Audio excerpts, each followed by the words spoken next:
Well, hello, everybody. Welcome to the show. Trucker Todd here. It's Thursday, and boy, have we got a lot to discuss.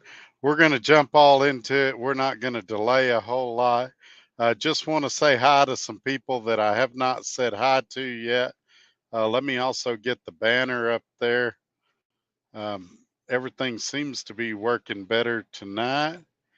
I think this is the one we want right here. Yeah, let's try this and see how it goes. All right, let's get back to the comments. And as soon as I said the mouse is working good, there it goes. Say hello to This Trucking Life, Lawrence Cheshire, and My Big Rig Trucking Life is here. So there's been a lot happen this week. A lot of people have a lot of questions. Let's start with the first one. I've been away from the house for about a month, and I finally got back and got a chance to work on the Volvo. And by the way, hi Ted, thanks for being here. And I think I already said hi to My Big Rig Trucking Life. Glad he's here. But anyway, I got back, worked on the Volvo, got it serviced, got the oil changed. Right now, the only thing it needs is the metal lines that run under the sleeper that take heat to the bunk, runs coolant back there. One of those was leaking. I ordered those lines, which are super expensive. It was a little over $500, and I'm getting that put on tomorrow. And so that'll be, the truck should be ready to go after that. I did not put a radio in it yet, so if I drive it, I'll have to listen to music through my phone or something like that till I can get back and get a radio for it. But anyway, we're going to talk more about the Volvo here in just a little bit. Also, a lot of people know that Tuesday I didn't do a show. I encouraged everybody to watch Trucker CFO on another channel, and a lot of people were curious what I thought about it. If I got a chance to watch it, I did watch it. I remained silent during the show and didn't comment. I didn't leave one comment in there. Just kind of watched it, and honestly, people thought I was upset or didn't like it. I thought it went pretty good. I thought they asked good questions. I thought Trucker CFO interviewed well as always. You guys know he's on satellite radio. When he's on there, he's really a fun podcast to watch. And even if there's not great questions, he can turn them into great answers. And that's not a dig at Contractors Corner. If I'm having an off night, he can ask good questions there as well, or answer good questions there as well. So I was real pleased with it. I was happy for him. I hope it gets him a lot of people because he really is a great guy and he provides great tax services. Now, the reason I wore this hat, it has fast become my favorite hat. It's super comfortable, and I don't know what material it's made out of, but it wicks away sweat really well, and I really like the hat.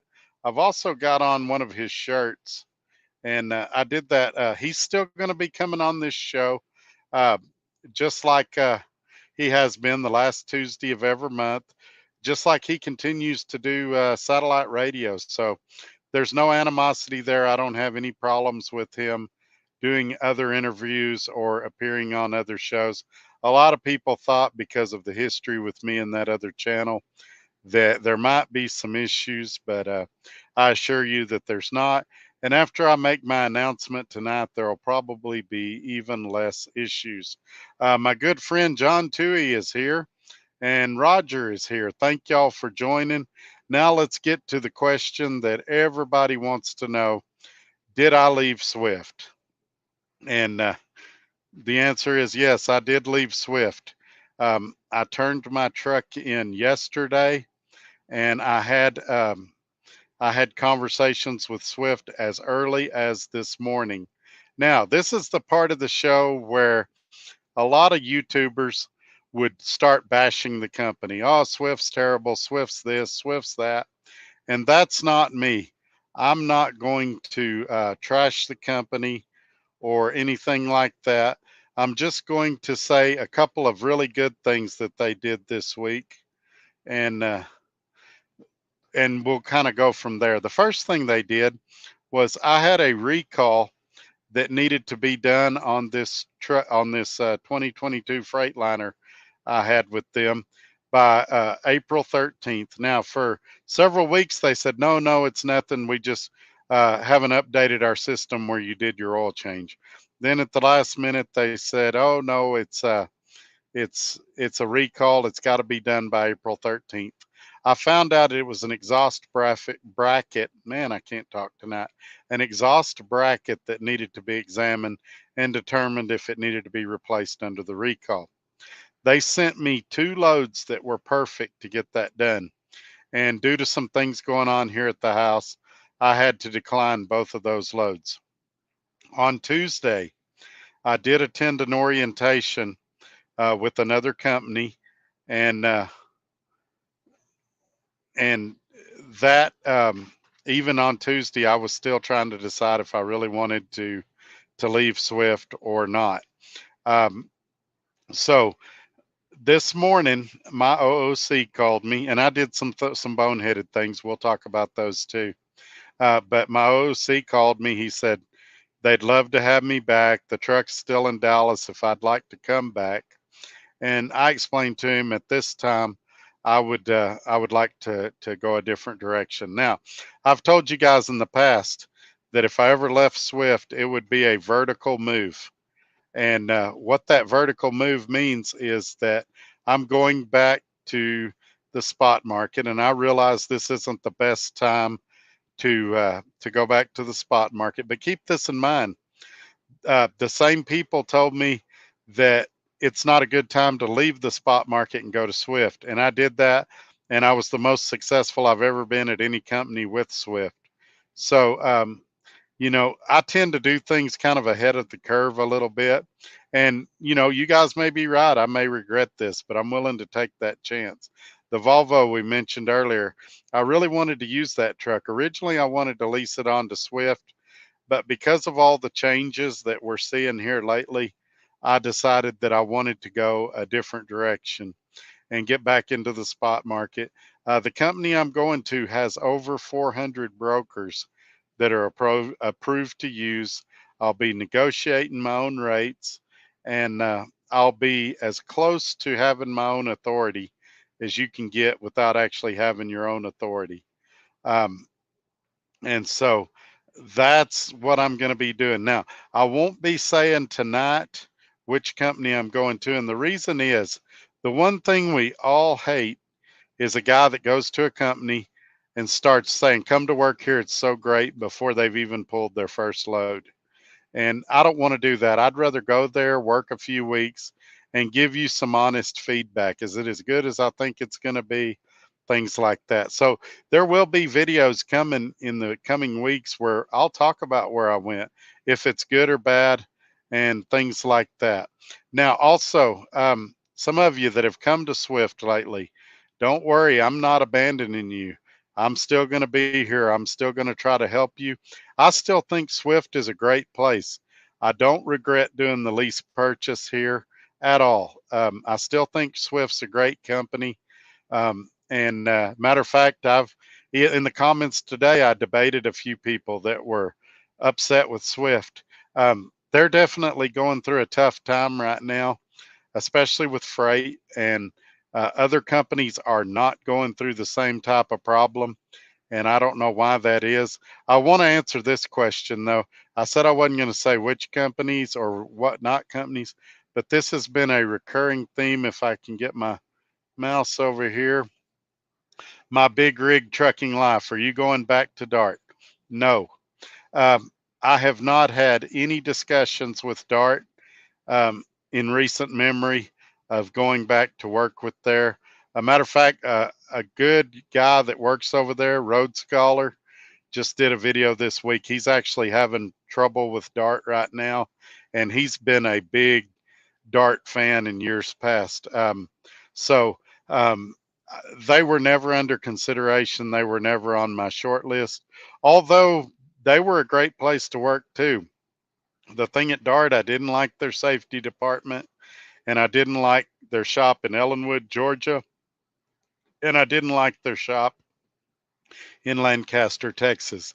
Other than that, great company when I worked there. Evidently, they've got some freight struggles now, and just like Swift does, and a lot of companies do. But there's some companies. A good friend of mine that works at a different trucking company. He called me before the show. He's doing really well at his company.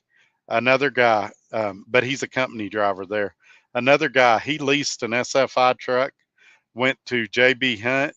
He called me this week. He's doing really well over there. So a lot of companies are struggling, but there are some guys that are still out here making money. And yeah, it's not Dart. I can promise you that. But I really don't want to get into a guessing game about trucking companies tonight. But if anybody says it, I won't say it on here. I'll just it's going to come up in the coming weeks for sure. And the company was somebody that had been watching my videos. They're very familiar with what I do, and they're over the moon excited about me coming to work there. As a matter of fact, I'm hoping they don't release videos about me going to work there before I actually get there, because it's something I want to reveal. Like I said, after I've worked there a couple of weeks, I don't want to just come on here and go, oh, yeah, it's great. You should come to work here. And then I don't even know anything about the company. I've always tried to be honest with you guys, and I just want to continue to be honest with y'all. And that's why I don't think it's fair for me to totally bash Swift. Like I said, they sent me super great loads this week, two of them that were exactly what I asked for. And that's saying something in this market right now. That's a big deal. I left my wedding ring in the truck. They could have said, hey, we didn't see a ring. Instead, they said, we're going to mail it to you. I said, let me pay you for that postage. They said, no, don't worry about it. We're going to take care of it. And they would have been well within their rights to say, we want $20 shipping or something like that. So they called me today. They were very nice about if I ever wanted to come back, no hard feelings, things like that. So they are not a terrible company. And if anything in this video I say makes you think that I'm saying they're terrible, they're awful, then I haven't said it the way I wanted to, especially my OOC, one of the greatest guys I've ever worked with, and I don't have anything bad to say about him. This is not one of those cases where it's all the company's fault. They made some changes, and it wasn't some changes that I was real excited about, but everything they did was well within their rights, and I don't have any hard feelings to them. And would I consider them in the future? Sure, never say never. But it was not Dart, and I know that's where a lot of people thought I was going. Let's see what else we got here if I can get this to click. Let's see. Hey, Deontay checking in. Finally, YouTube notified me of a live. Yeah, Deontay, I really need to talk to you because we were going to do that dedicated video about Dick's Sporting Goods, but now that I'm not at Swift anymore, that ship may have sailed. But I guess we could still talk about it at some point if you want to. Is it Advanced Trucking? No, but Advanced was in my short list. They seem like a great outfit, and a lot of people are talking about them. And so, yeah, I don't have anything bad to say at Advanced. I didn't get in real deep with them, but I did talk to them, and they did seem like pretty good guys over there. I want to know, why did you leave Swift? Like, what happened? So there was a lot of things. And again, I don't want this to turn into a 2-hour Swift bashing session, but I think you've worked there. You kind of know some of the issues. The biggest problem became communication. And what I mean by that, at nighttime, getting a hold of the extended coverage team, ECT, um, waiting sometimes an hour on the phone to get somebody, sometimes never getting anybody, people not calling you back. And so, yeah, that was part of it. The one thing that really irritated me was the load that I had that they took off of me, and nobody knows who took it off, why they took it off, and it ended up costing me about 1,200 miles that week. There was also the constant, they would give me information, I'd make a video about it, and then 2 days later they would change the information. Um, just things like that. Like I said, it's not that Swift's a bad place. I just saw a chance now that I had that Volvo to make a vertical move, and that's what I did. But there's no hard feelings, and like I said, I'm still going to continue to help the guys that have come to Swift on my recommendation, and if they need help, guidance, need to know who to talk to at Swift, things like that, I'm still going to help where I can. And if people message me and say, is Swift a good company? I'm still going to say yes. I think the thing that really has been wearing on me the last few weeks was when I found out about the changes that are coming to the load board when it gets released to the public. And maybe I'm jumping the gun a little bit there. Maybe the things they're saying, they might change their minds when they see the blowback from it.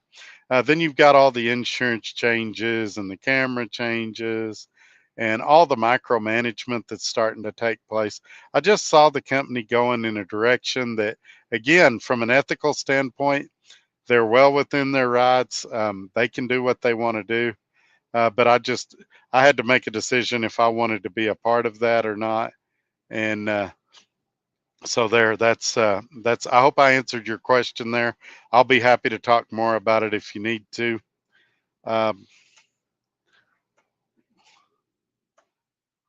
Landstar was not in my top five, but I have had some guys talk to me about Landstar, and I have a much more positive opinion about Landstar than what I did before. So for a trailer, I'm going to be doing a combination of power only, and I will be leasing one in the beginning, but I am looking to purchase a trailer at some point. If somebody knows of a good deal on a trailer, let me know. I would definitely be interested in something like that.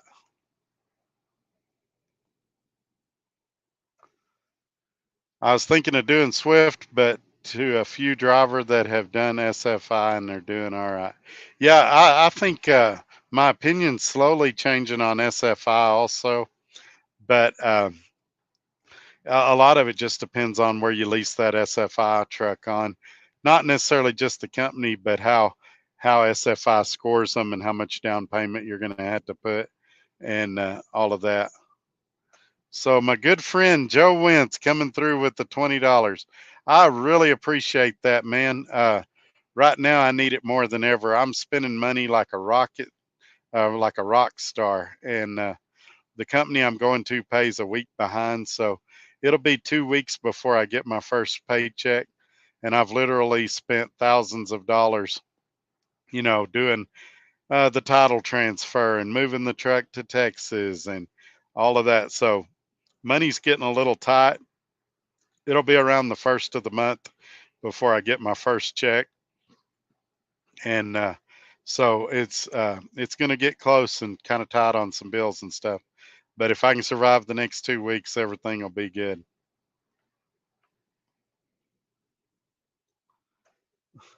I'd like to guess. Well, guess, but I'm not going to say tonight. It's coming, I promise. Here's what happens. If I start, if I start right now before I've even pulled a load, going, come to ABC Trucking because this is a great place. I'm making great money, and you guys all sign up, and then 3 weeks from now, I'm going, don't come to ABC Trucking. It's terrible here. Then everybody says, oh, you're just doing it for recruiting bonuses. And we can't believe anything you say. And so that's why I want to hold off. I want to investigate this company a little bit because trucking is tough right now. And I don't want to steer anybody wrong, and I still believe Swift's a good deal. And if you come on as a new guy, and these changes that are taking place might not bother you. And if you're not a YouTuber, some of the things that are irritating me might not bother you. Let me move it down a little so you can see me. The deal is if you're a YouTuber and you're putting out information and people are trusting the information you give out, and then 2 days later it changes, it hurts your credibility and it's really frustrating. All I want to do is give you guys good information so that y'all can make a decision and go where you think you can do best, whether that's at the same company I'm at or somewhere else. And so that's what I'd say about that. Does Swift have any dedicated accounts in El Paso?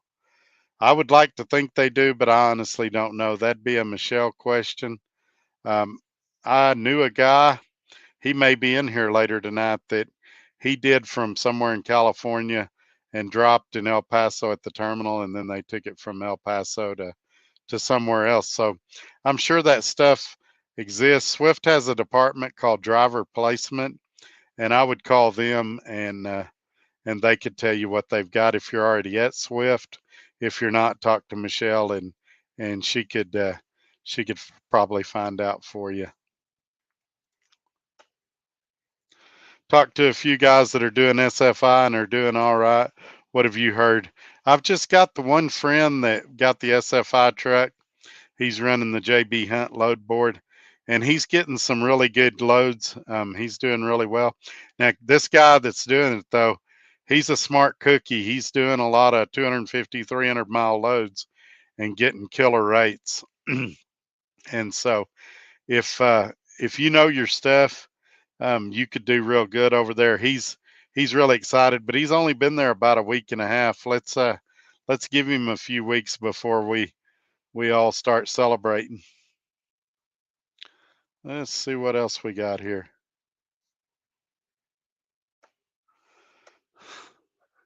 601 trucker is very perceptive. I knew it wasn't dark when I saw Road Scholar's epic rant and your comments. Well, I'll tell you what Road Scholar's video did for me. There was a time when I thought, well, maybe he's a dart cheerleader, and maybe if it's bad over there, he still won't say it. His video gave him a ton of credibility because he's not a griper. He's not a guy that normally sits around complaining. And he's been there 2.5 years. And he basically said the same thing I'm saying about Swift. He saw some changes and he didn't like the direction the company was going. And so he's going to try to pay his truck off. He's got about 4 months to go. And then he's going to look for greener pastures. Me, I had a truck that still had about 3 years to go on the payoff, and I had a truck sitting at home that was paid off, and there was no reason not to put it to work. Now, Swift's not a walk-away lease, but you can get out of it, and that's what I did. I got out of it. I'm still eligible for rehire. I've got the text messages. They told me today they'd love to have me back. If I came back right now, if I made a phone call at 8 o'clock in the morning and said, I want to come back and I want to have that exact same truck, I'd be right back in my old truck.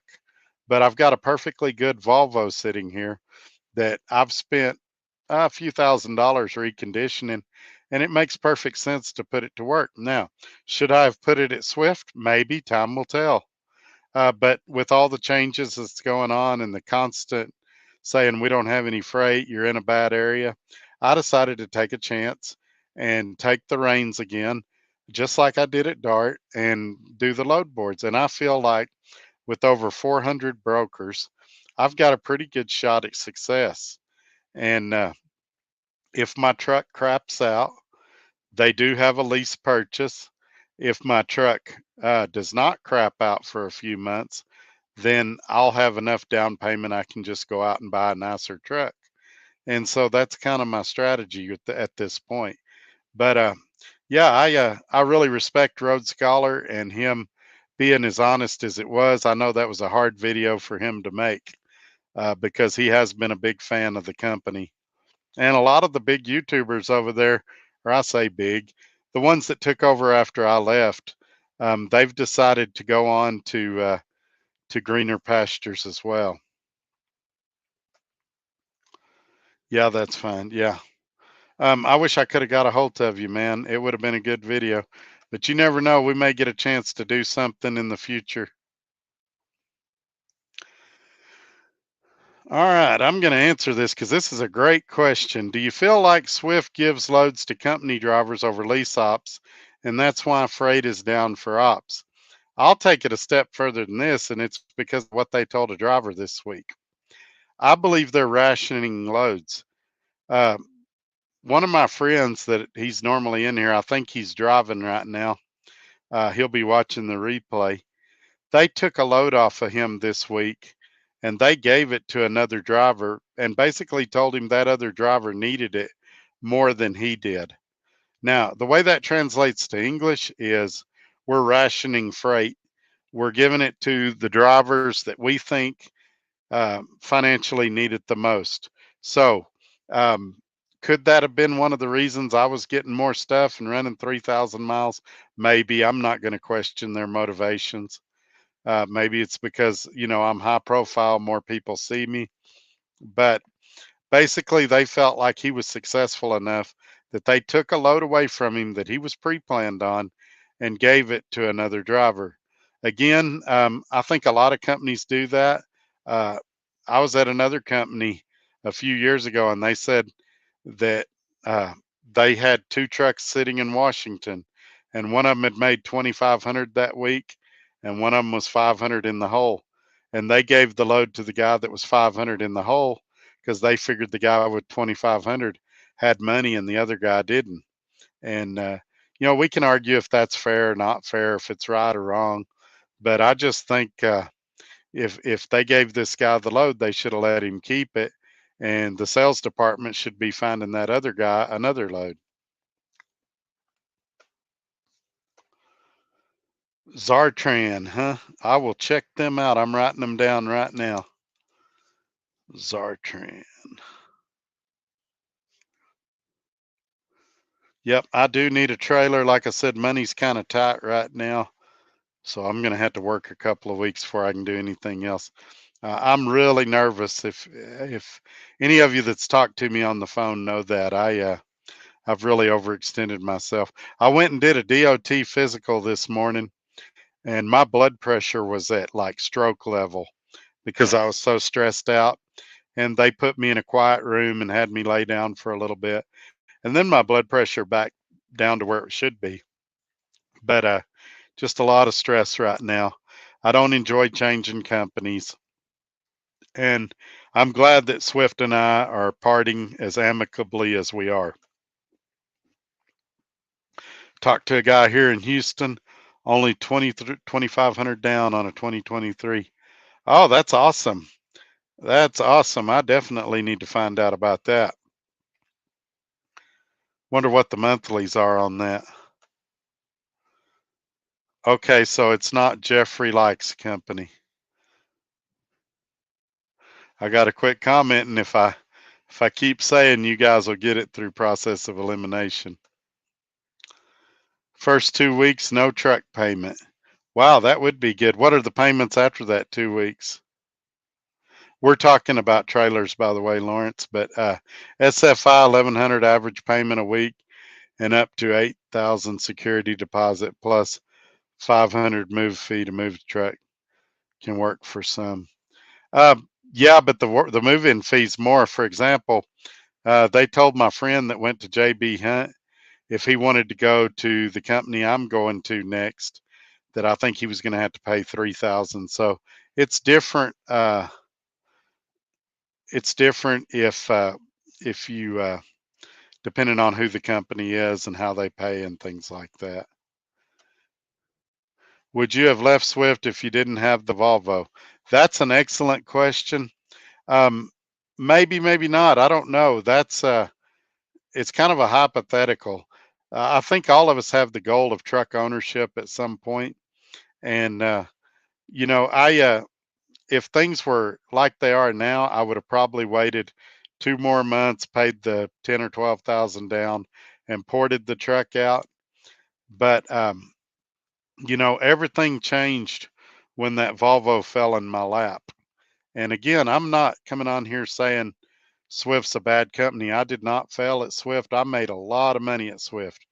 Um, Nobody will go tell you, hey, Todd wasn't cutting the mustard here at Swift.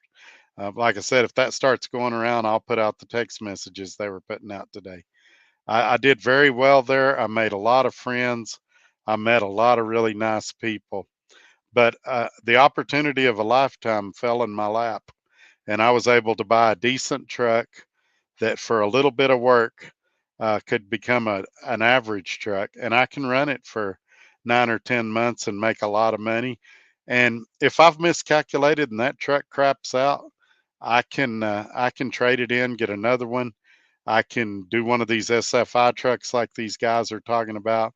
There's your Lone Mountains, your accelerates, and the Swift made it perfectly clear the door's always open to me if I want to come back. Dart's made it clear to me the door's open. That's the important thing that I want to get out tonight is all of you guys, if you decide to make a change in employment, don't burn bridges. Leave in a way that if things change and you want to go back at some point, you can. You know, if the Swift load board, if the stuff they say they're going to do, they decide later on they're not going to do, then you know, they might be a good option again. Let's see what the market does. You don't want to burn that bridge and, you know, drag your dispatcher over the desk and beat him up and say, I'm never coming here again. Because the people you hit on going up the ladder, you may have to face them again coming down the ladder. And so I don't know. I had a great truck with Swift. That Freightliner didn't give me any problems. And like I said, they went out of their way to be helpful to me this week. They got me 2 loads that were exactly what I asked for. I asked for a load going to Oklahoma City um, to get my recall done, or to Dallas. The very first load they sent me was one I was going to T-call in Oklahoma City. The very second load, I said, hey, I need to stay here another day. My cousin's having eye surgery. And so I stayed another day. Then they sent me a Dallas load, and I told them, well, I turned the truck in last night. Then they contacted me via text, and we texted this morning and tried to see if we could find some common ground to work things out. And I just decided that at this point, I wanted to take the Volvo and give it a shot. And so that's what I'm doing. But it's hard to know. You know, I don't want to second guess myself and say what I might have done or might not have done. But they've been really good to me for sure. And if you see me at a truck stop, there's a good possibility I'll still be wearing a Trucker CFO hat or Trucker CFO shirt or a Swift hat or Swift shirt. Me and Trucker CFO are still going to be doing a lot of work together and things like that.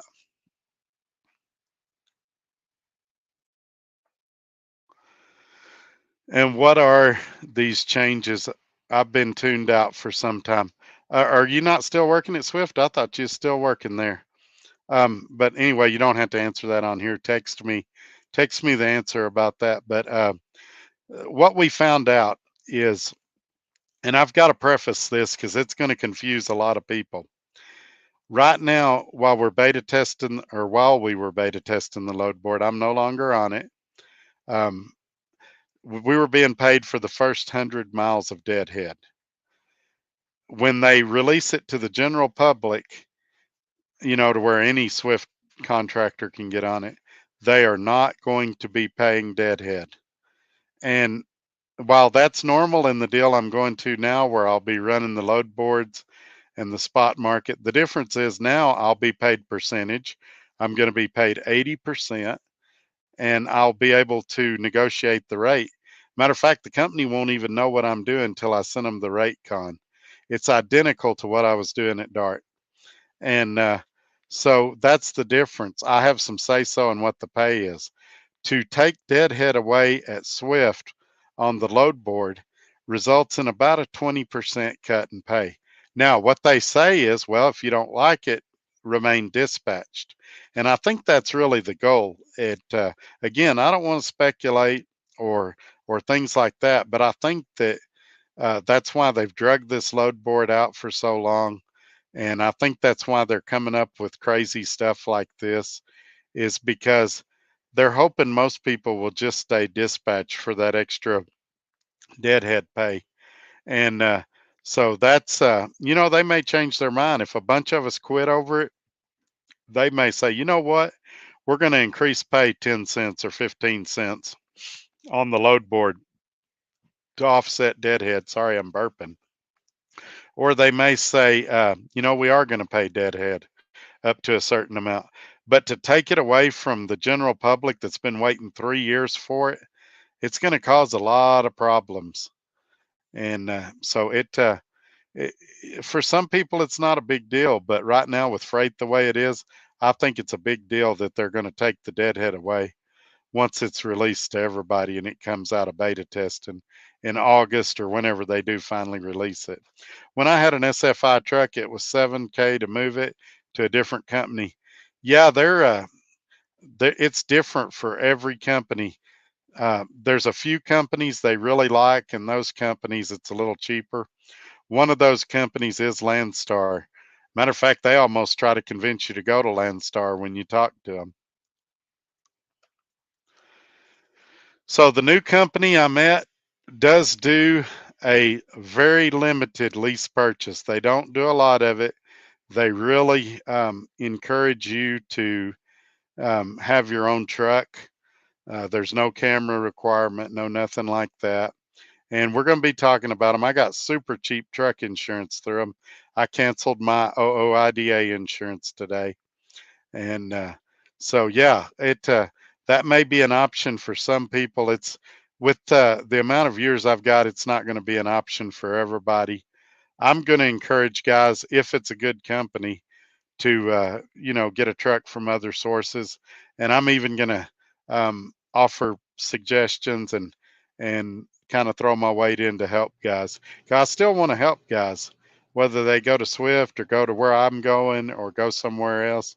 The main goal of all this is to help people, and so that's what we're going to continue to do as long as we can. Now, it's going to get tight for me. I don't want anybody to think I'm thinking I'm going to make more money than I made at Swift. I'm probably going to make a lot less, but my stress level's probably going to go down a lot too. And the micromanagement's going to go down a lot too.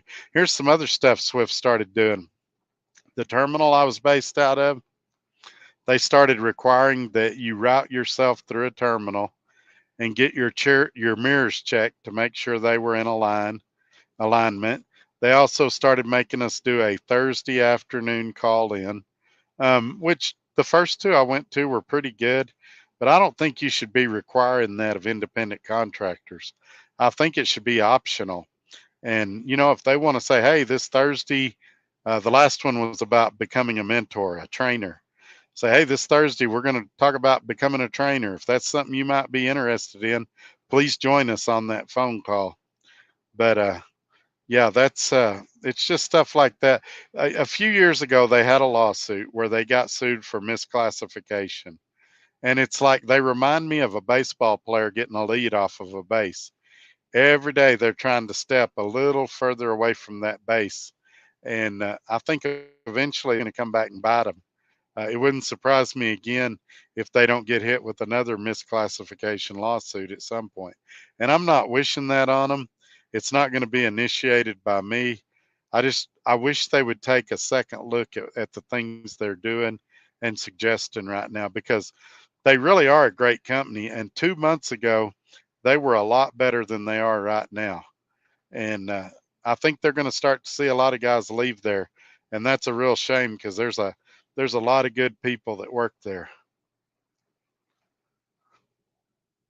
Good deal, Daryl. I'm just glad you're here, man.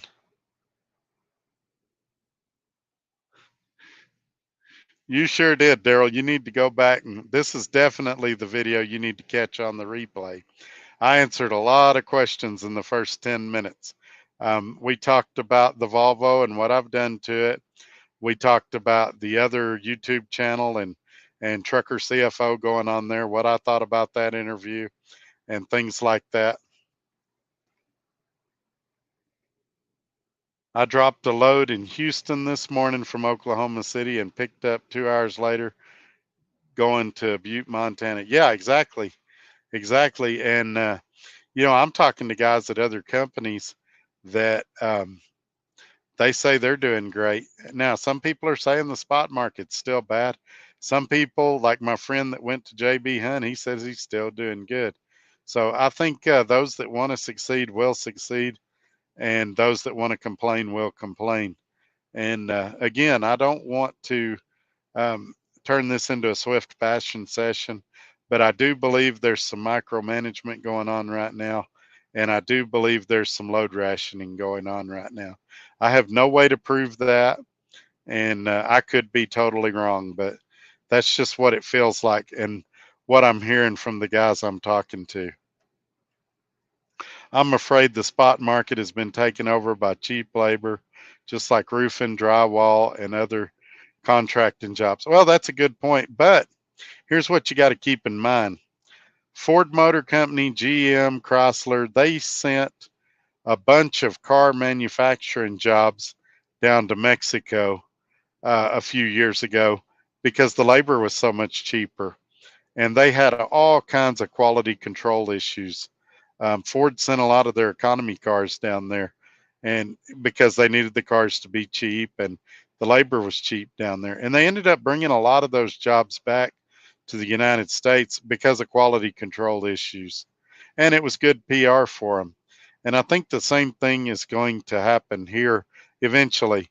Right now, there's a big push in trucking to get the young, inexperienced driver. Shoot, they'd like to have 18-year-olds out here because they know they'll work for pennies. But you don't get the same level of professionalism and safety as you do with an experienced driver. And so that's uh, that's what I would say about that. It's not a knock on a young guy.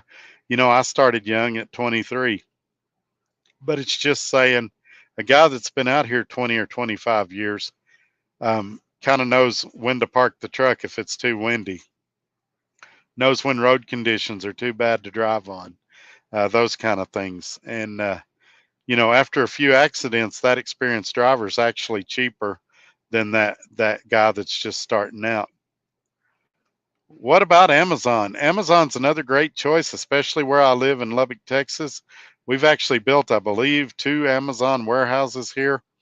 But the Amazon rep I talked to at Matt's said I needed to have my own authority. I don't know if that's true or not. That's what she told me.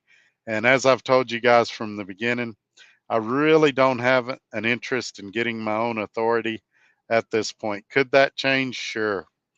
But at this point, I just don't have any interest in doing that.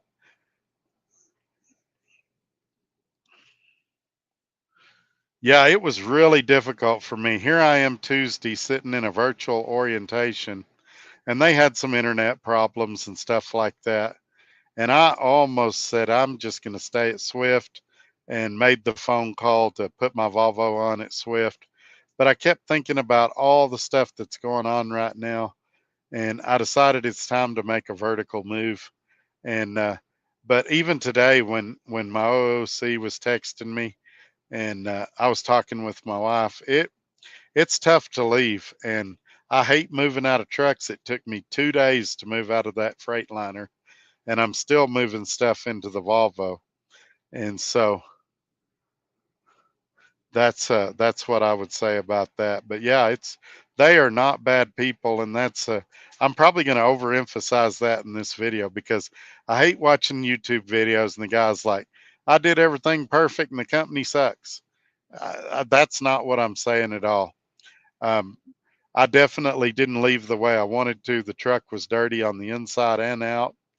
I definitely didn't do the things the way I normally would have. And they still, when they found out I left my wedding ring in the truck, they did the right thing. And so I'm going to leave that company with a positive taste in my mouth. And I'm not going to be the guy in the truck stop that's bad mouthing them.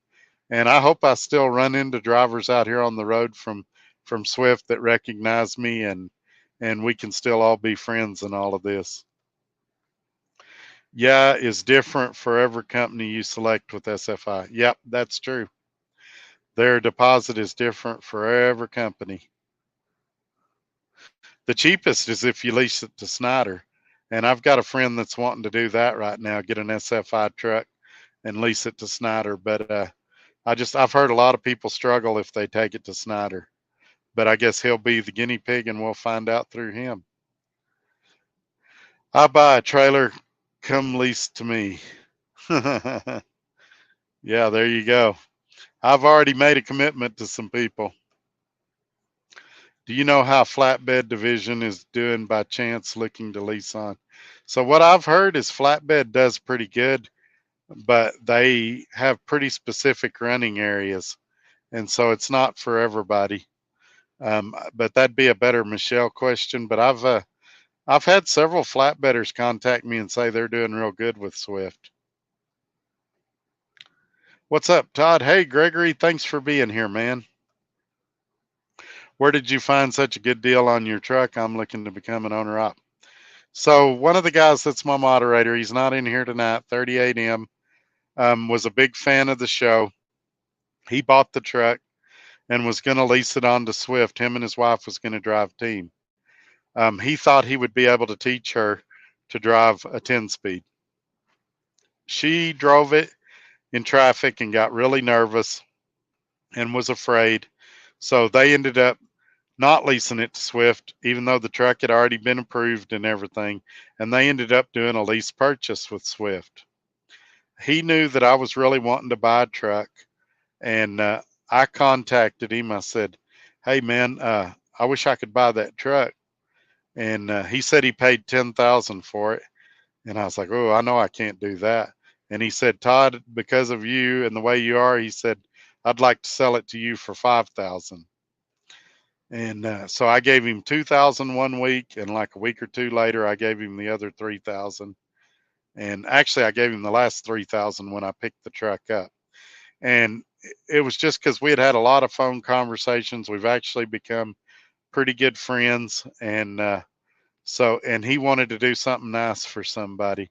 He said, "Todd, you're always helping people and doing nice things for people." He said, "I want to do something nice for somebody." And he was really concerned. He wanted me to hit the ground running with that truck. He's called me several times, asked me how it's going, if I'm happy with the truck, if I feel like I got a good deal.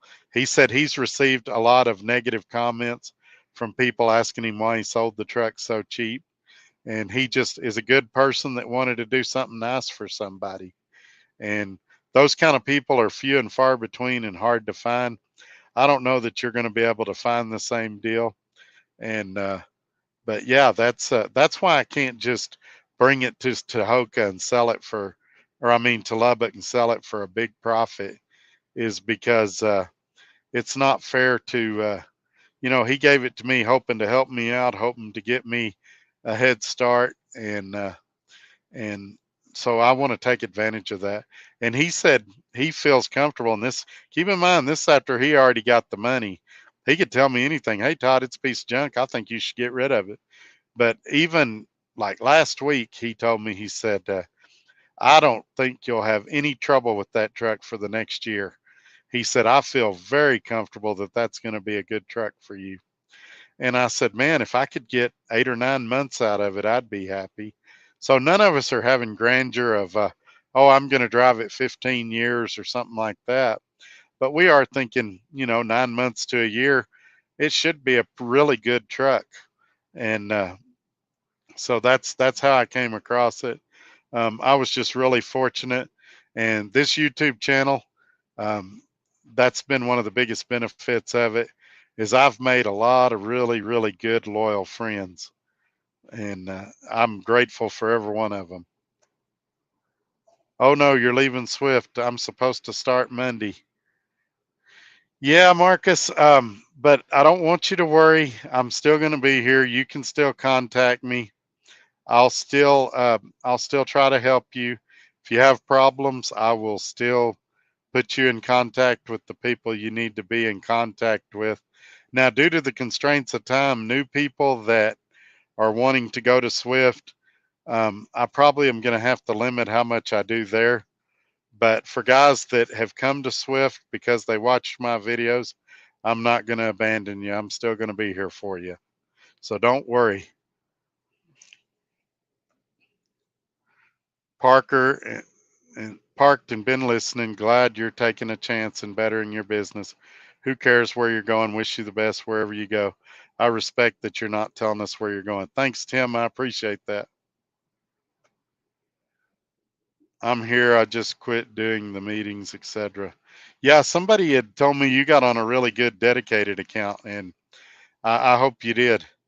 Um, I'm rooting for you, and I really hope you'll start doing videos again pretty soon. But yeah, I'm out now. No need to mention the place till you've had time to see what they're about. Yeah, I agree. I just want to. I don't want to mislead anybody. The last thing I'd want somebody to go buy a truck and follow me and then it not work out for them. Let me go over there and get a feel for everything. And as soon as I know what I'm talking about, I'll share it with you. And so the videos are coming. I can promise you. And interviews are coming. I'll be interviewing office people. I'm going to go to their headquarters at some point in the future, and I'll be interviewing everybody I can get my hands on there and sharing that information with you as well. No, I can't do that OTR because, and this ain't kissing up. I've said before, the viewers of this channel are super smart people. And I promise you, if I even gave you the state, you guys would guess it in minutes. There's some really smart, experienced people here, and you know, I got to keep the respect. I don't want people to think I'm just selling out. So I want to go there and get the facts before I do that. And I know it's frustrating right now, but I think in the long run, it'll be better for everybody that I do it that way. Sorry, Todd, it was Z Transportation. Oh, okay. 43,000. See, I got to do a lot of research because I'll be honest with you, I don't know. I know trailer prices have gone up just like truck prices, and I don't know what's a good deal or a bad deal right now. I would assume Z Transportation is one of those Chicago area companies, and I'm really leery of doing anything with any of those. We got some places right here in Lubbock that sell and lease trailers, and if I get some time before I'm able to go to work at the next company, I'll go check those out. But I just don't have a lot of money to put down right now and stuff. I'm I'm really concerned I'm going to run out of money waiting 2 weeks for the first settlement, especially with all I've spent getting the truck ready and returning the freight liner and all of that. Swift is overstepping until they get sued again. That's what it feels like to me. It feels like they're slowly creeping back to misclassification again. But I'm not a lawyer. Let me say that, and I'm not offering legal advice. I'm not telling anybody to hire a lawyer. You guys consult with lawyers at your own leisure and make decisions based on what you think is best for you. I won't be initiating any class action lawsuits, and I don't know if I would join one or not. I'd have to see the specifics. I also think Swift planners are not seasoned. Um, to a degree, I agree with that. There was definitely some bad ones, but I could tell you a really good one at night. There's a really good one in Memphis. There's during the day, Jerry in Phoenix was really good. So they definitely have some good ones, but they definitely have some that need additional training as well. Swift has been great to me. Sad to see you leave, but I will still be tuning in. I appreciate that, Deontay. Yeah, they've been great to me. I gave a couple of examples in this video. Um, it's it's not a bad breakup, and that's I know a lot of people are hoping there's drama, that they hate me, that I hate them. It's not that. It's not that kind of a breakup. It's I saw a chance to make a vertical improvement in my life, and that's what I'm going to try to do. And if it don't work out, they will definitely be on my short list of companies I would consider working for again. You have to be your own carrier for Amazon. Yeah, that's what they said at Matt's. You had to have your own numbers. But I would love it because I'm right here in Lubbock, and like I said, they just built 2 warehouses here. They're building some in Amarillo, so there's a there's a lot of stuff like that. And this is true with a lot of brokers. Amazon wants 90 days authority to pull for them. Same with Convoy and JB Hunt. Yep, yep. There's a lot of them that way. And I just don't have my desire to get my own authority. That's why this company that I'm going to is a better fit because they've already had their authority for the prerequisite lengths of time, and I'll be able to pull that freight right away. Colby Stockton. Nope, I left Swift yesterday afternoon, late in the evening, about 4:30. By 5 o'clock, I was pulling out of their Dallas yard, and then I've had additional discussions via text with them today, and we are parting ways on good terms. I'm welcome to come back at any time, and I don't have anything really negative to say about them. They've done a lot of good things for me, especially in the past week, and I'm really grateful to them. And I appreciate everything they've done. But I had an opportunity to take that Volvo and do something that I think will be a positive change in my life, and so that's what I'm doing. And to those that have gone to Swift as a result of my videos, I'm still going to work with you. I'm still going to help you. For those of you that aren't quite here yet and you're considering Swift, I'm going to try to point you towards a recruiter that can answer your questions and go from there. Let's see what we got here. Yeah, last March 20 through 22nd, I got my authority and ran for Amazon exclusively for like 6 months. Now I know JB Hunt changed theirs, so I did a couple other characters. I didn't know Amazon did. Yep. The spot market is down because there's an oversupply of capacity to available loads until the tender rejection rate increases. Yep, that is true. And since I'm going to the spot market, when we have Trucker CFO back on the last Tuesday of this month, we're going to talk a little bit more about markets in general and the spot market and things like that. And of course, we'll still get your tax questions in there. You guys email them to me or save them and put them in the comments of that show, and we'll sure pick his brain as long as we've got him that day. And for those that have not contacted Trucker CFO yet, I've got his phone number down in the ticker.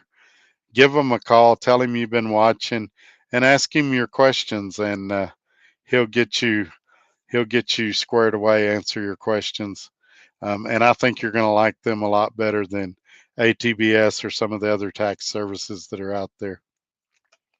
Let's see what we got. I did really good with Snyder, but that was back in 2008 to 2013. Yeah, that's what's funny. People will ask me about companies I worked for 15 or 20 years ago.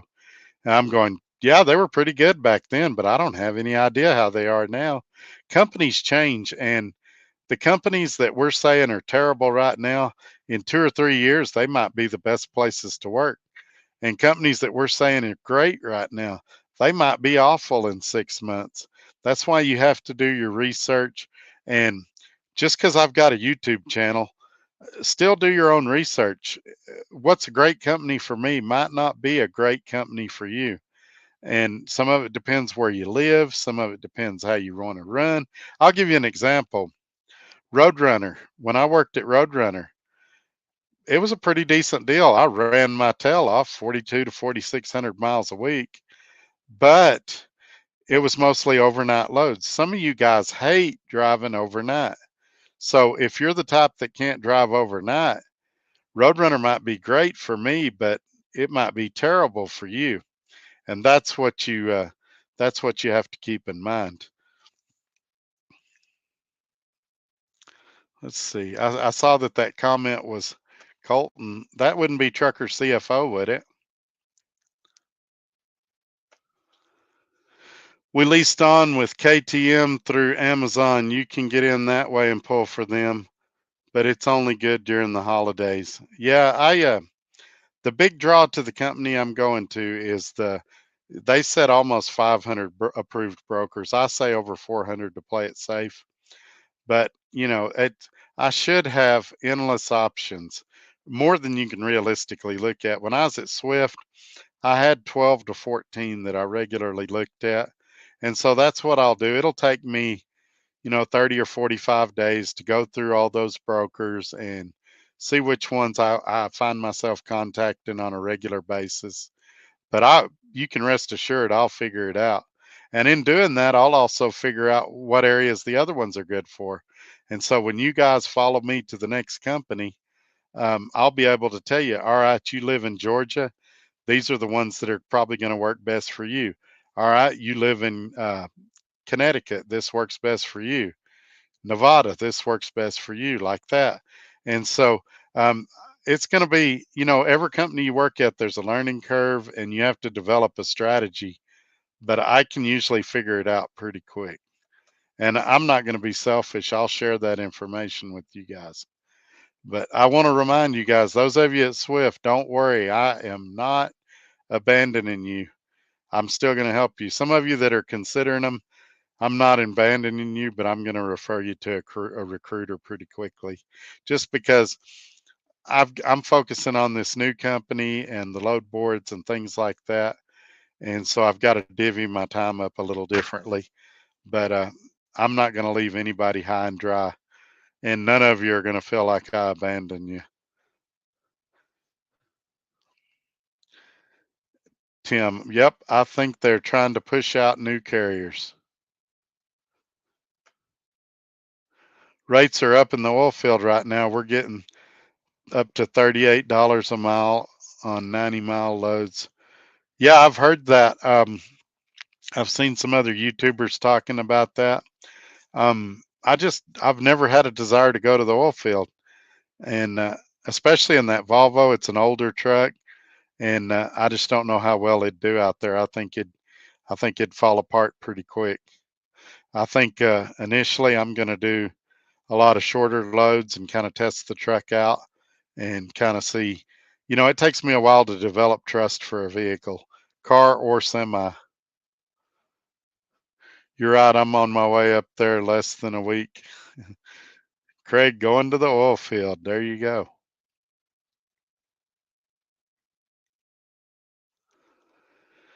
I really hope that I don't experience the problems you had that made you want to leave. Well, I don't know that it's really problems, and it's these kind of videos are real tough to do because you know it's not that I had problems. I never had a week where I had a terrible check. It's not that I felt anybody in the company was picking on me. I had a great relationship with my OOC, which is like your fleet manager. But I saw some things that weren't like I thought they should be, and I had this Volvo and a chance to move up.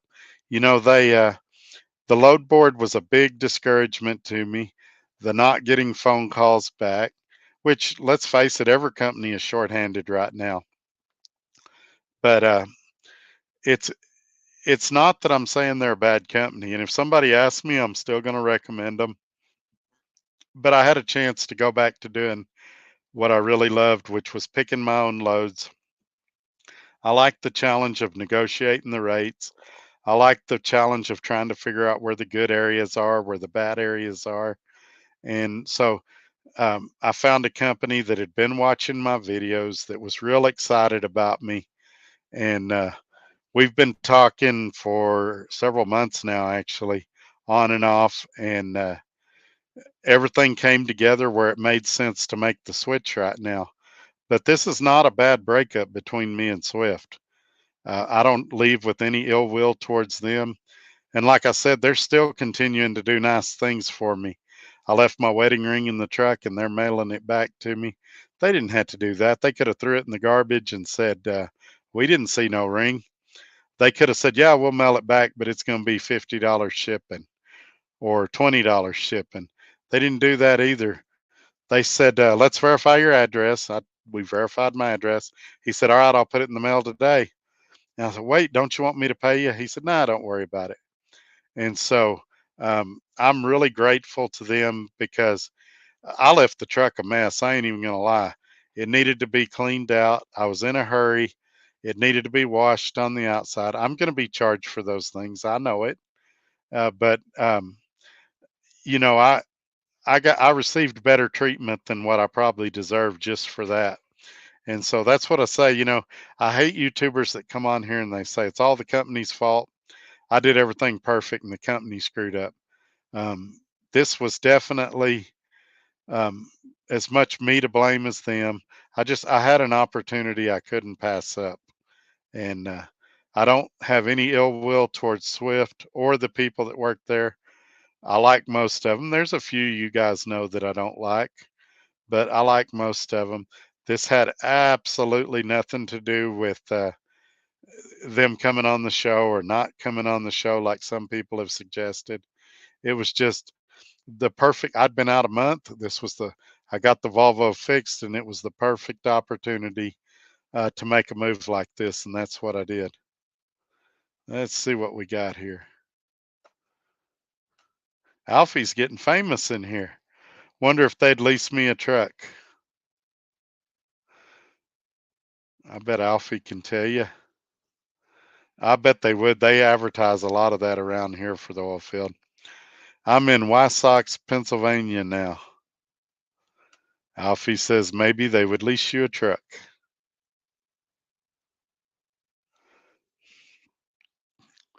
So this is a question my Big Rig Life asked a little bit ago. A lot of people thought this, am I getting my own authority? No, but I'm doing the very closest to that you can do. I'm going to a company that has almost 500 established load boards, and I'm going to be picking my own loads, negotiating my own rates, doing all of that stuff. And I don't have any desire to have my own authority. I'm going to be renting a trailer. I already own my truck. So for those of you saying I'm not a true owner operator, well, now I am in every definition of the word except getting my own authority. A lot of mountain driving on those routes. They're asking Alfie. Alfie says yes. There is like old coal hauls down home in Kentucky. That makes sense, Todd. Good for you. Thanks, man. I appreciate the support. Let's get on down here and grab a couple more comments. You guys are active tonight. I might have to drink some water in a second. Let's see here. Somebody wants Alfie to email them. I'm going to leave that up for a second so Alfie can write it down.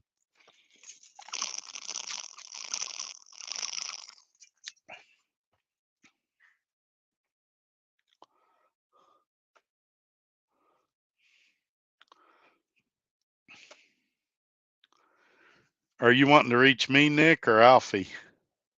If you're wanting to reach me, you can go to my website there, and it will have a quick connect where you can link to me, or my email and contact information is in the description of the video as well as in the ticker below the video.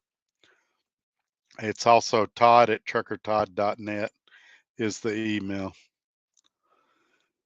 Alfie's asking about which company, KTM. So hopefully y'all can get it squared away.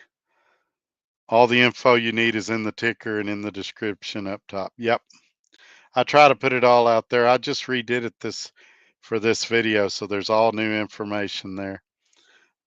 I did remove the Swift stuff, so you'll have to Google them and contact them on your own, or go back and watch one of the old videos to get Michelle's information.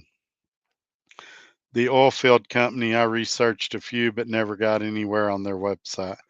Here they advertise a lot on Craigslist and some of the Facebook marketplace job boards. The oil field will advertise a lot. This is Trucker CFO. Man, I'm glad he's here. We talked about you at the start of the show. Some guys were asked. Well, they didn't ask. I was addressing the other show you went on. I was telling everybody I was fine with it, and we're kind of talking about what I'm doing next. And we've surprisingly had an interesting conversation about the oil field. Um, I've ran from the oil field my whole life.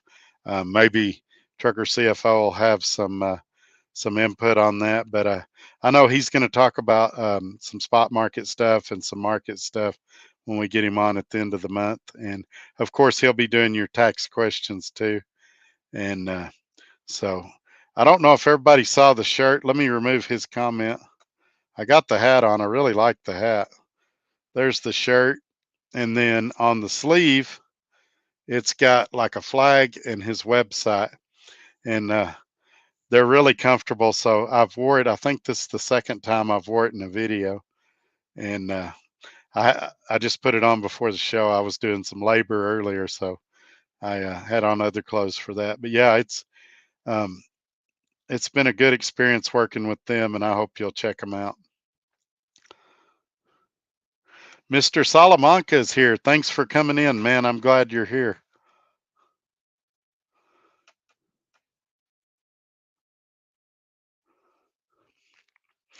There's a bunch. Next tier is a good starter company. They offer a sign-on bonus and offer insurance apply online. There you go. There's for those of you that are interested in the oil field. I'd never even heard of that company. My good friend John wants to know if it's cloud trucking. No, not that I have anything against cloud trucking. I actually know a guy that went to work there. The problem with cloud trucking is they want you to have a truck that I got to take the hat off. It's getting warm in here. Y'all can see my shiny head. The problem with cloud trucking is they want your truck to be um, less than 10 years old, and that Volvo is more than 10 years old. Thanks, Alfie. Alfie says no problem. Let's see what we got here. Folks, Trucker Todd is not going to tell us the company he is going to till he has had time to fill them out. Rest assured, he will tell everyone in the next couple of weeks. Yeah, I can talk a little bit. So here's what I will say about them. The orientation went pretty rough. Not that it was unorganized or anything, but it was because of internet problems. We were having a Zoom meeting, and um, my microphone never worked. I had to text the whole Zoom call, and they were trying to play some videos in the Zoom call. A few of the videos froze up and didn't work, but everybody I've dealt with there has been really great, and I'm looking forward to getting by their terminal. When I get there, I will do some videos, kind of introduce you guys to a lot of people. But I don't want to be accused of being a blind recruiter. And so I want to go there. I want to check them out, and I want to make sure that the information I'm giving you is factual. And so I know it's frustrating. I hate when YouTubers do this to me and drag stuff out, and it's not for views or clicks or nothing like that. It's just that I want to get a good information. It's rough on the trucks. The mountains are big, takes 13 or 18 speed. Well, it depends how the trucks are geared too. That Volvo I got's got 358 gears in it with a 10 speed. It'll pull, but yeah, it's the more gears you got, the better because you can kind of control the power band more. No, John, your comments are fine. There's no problem there. Um, it's it's just we're trying to be careful here. Let's be honest for just a second. Most companies, and I don't know if that's true for this company, but most companies, the recruiters will tell you anything you want to hear to get you to sign on the dotted line. Well, it's 10 times worse when you've got your own truck because they know you've got a lot more options. And so, right now, with the economy like it is, there's a lot of people that are really struggling and really suffering. And if I give out bad information, I could really mess up somebody's life. And that's why I took it so personally when Swift would change some of their information and right after they gave it to me, like a week later, because people are making decisions for their family based on what they hear me say. And so I want to give good information. And that's why I'm holding off. You never know, John, if you catch me on the phone one of the times we're talking, I may tell you who it is and just tell you not to tell anybody, because you've turned out to be a really good friend. But I just don't want to do anything public yet while we're still figuring this out. I was talking with my wife before the show, and right now there's 4 people outside of that company that know where I've gone. And you may be number 5. I would have probably told you, but we just hadn't talked on the phone lately. And so, yeah, that's where we're at. I want to make sure that I'm giving out really good information, and that I'm not just leading you guys into a path of failure. Let's see what computer's freezing again. Let's see what we got here. How can you go and look at the load board and rates? So I can answer this question from back in my DART days. A lot of companies now have apps that you can go to, and you put in your perimeters, the search city and the radius, and what kind of freight you're looking for, whether it be power only, whether it be dry van, reefer, flatbed, tanker, whatever you're looking for. And then it will show you the loads for as far as they go out. Sometimes it's a week or two. And you just get on there and you they're all a little different. Some of them you can view the details. Some of them it'll say call the broker for additional details. Some of them it's got a fixed rate and they're not negotiating. They don't care what you do. CH Robinson was like that a lot. Sometimes you could get them to go up a couple of $100, but typically whatever they posted, that's what they were paying. And so that's generally how it works. There was a few of them that you had to email, and I tended to stay away from those because usually by the time that you got a reply email, they had already found somebody to cover that load. And if they didn't, there was a reason you didn't want to pull it, like it had 5 or 6 stops or something like that.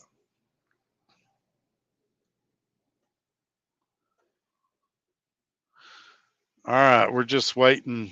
There it goes. Hey, John, thanks for being here. I'm out, Todd. Talk to you later. Good luck with your new adventure. Well, John, I hate to see you go. I hope we didn't upset you. I didn't think your question was out of line or nothing.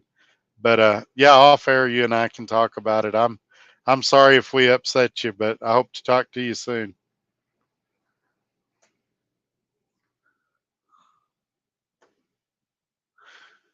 What made you decide to leave so abruptly? I don't know that it was abruptly. Like I said, we'd been talking for a few months, as I do with a lot of companies, kind of behind the scenes. And this company really stood out. And I've had some face-to-face in-person meetings with them since then. And like I said, they know a lot about me. I know a lot about them. I'd been on the road about a month. I came home. The progress on the Volvo went really good, and it just seemed like a good time to do it. I consulted with a lot of people that believe that later this year rates are going to start to rebound. Some of them, uh, well, they all disagree about when. Some think it'll be fairly soon. Some think it'll be right before Christmas. Some think it's never going to get better. But I just decided that, I'm sitting here paying for a truck to sit in the shop that I don't have any payments on, that I've done a lot of refurbishing on, and it just seemed like a good opportunity. Originally, it was going to get leased onto Swift, and as recently as Tuesday, Swift and I were still considering that, but just it looked like the stars kind of aligned, and this seemed like the time to make the jump. and so that's what we decided to do. That message was not pointed at you. A lot of people have asked, so wanted to know he wasn't answering questions. Ask anything you like, my friend. Yeah, I don't know. He may have had to go back to work or something. He's a real good friend though, and I really like him and his family. I've met him, and so I'm going to get in contact with him and make sure we're okay. Um, because he's as good as they get. I've met him in person. I've met his wife and his son, and I definitely don't want him mad at me. Ali, the last company I was at, bought me a year membership to that, and Truck Smarter is free. Yeah, I'm actually really good friends with the Truck Smarter people, and as I'm using those load boards, you'll probably see me start talking about them again a lot more. I quit talking about them when I left Dart because they, I wasn't using their service no more. But I did have dinner with them when I was at the truck show, and at the time, I told them thinking about going back on the load boards. So even back then, I was and thinking about it, and we were having a discussion about it.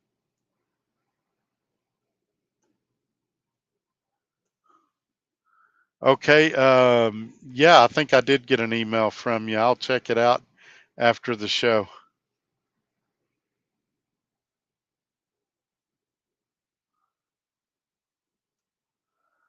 Oh no, I don't think it was inappropriate at all. I would have asked the same question if I'd have been in your shoes, and so we're good. But I don't want you mad at me, John. I'll give you if you're still awake after the show. I'll give you a call and we'll talk about it. I know your kind of your situation, and I know why you're wanting to know and things like that. So we'll get together after the show. And if I can't catch you tonight, I'll call you tomorrow. My good friend Chris Morris is here with us. Hey man, thank you. I don't want you to worry. You're one of the guys I was talking about that just because I'm no longer at Swift doesn't mean that I can't help you. I can't offer advice. If you have any situations arise, I can still get you in contact with the people you need to get in contact with at Swift. And hopefully we can still remain friends, Chris. He's another good guy that I've got to meet his family. Not at all, John. Everyone wants to know the same thing, but we have to wait, lol.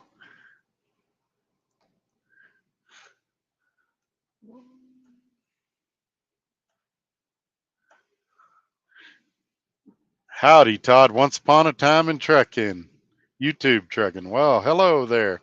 Glad you're here. Let's see. My guess is you went to Landstar. Yeah, the two big guesses so far. If we was going to take a poll, I think everybody thinks I went to either Landstar or I got my own authority. That seems to be the direction everybody thinks I've gone. Landstar was tempting because I've told y'all before, I've got a neighbor. I say neighbor, he lives about a quarter of a mile from me, that he works at Landstar and he has a really sweet dedicated deal. So a lot of people think I'm trying to get it where my face ain't being covered up. A lot of people thought I'd go that direction. Would you recommend me buying a Swift used truck cash? Depends on the truck. I'd probably do a rig dig and an oil sample on any truck I bought from a dealership if I could. Some companies, even if you go to the secondary finance companies like your, what's that company, Lone Mountain, they actually encourage you to take your truck to a mechanic and get it checked out. So the more research you can do, the better off you're going to be. Now, the obvious question is, did I do that on the Volvo? No, for a $5,000 truck that I'm buying from a good friend, I'm not going to insult him by saying, I don't trust you. I'm going to do an oil sample. If the truck blows up, I can sell it for $5,000 for just the body and frame. Steve Given, hey Todd just jumped in. What's the big news? The big news is the Volvo's almost ready to go, and effective yesterday, I left Swift. I'm going to wait a few weeks before I announce where I'm going because I want to kind of try the company out and things like that. I will be running the load boards again, the spot market. I realize the timing's not great. This particular company has almost 500 approved load boards for me to choose loads from. And I intend to use the Volvo as long as the Volvo's a viable option. Let's see what we got here. Mouse is continuing to, maybe it's the internet.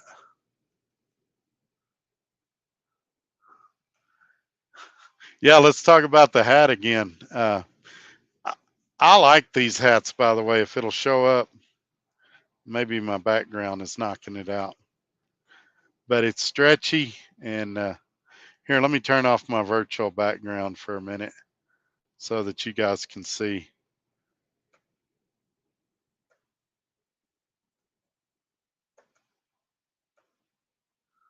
Take me just a second.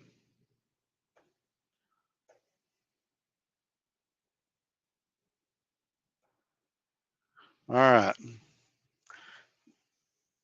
This material is awesome, but it stretches instead of you having to fasten it on the back. And this sweatband in here works really well. It's a very comfortable hat. And so that's uh, that's what I'd say about that. Let's go to a brick wall. Oh, that doesn't look as good, but anyway, hopefully I can get back out of this. All right, let's go down. My eyes.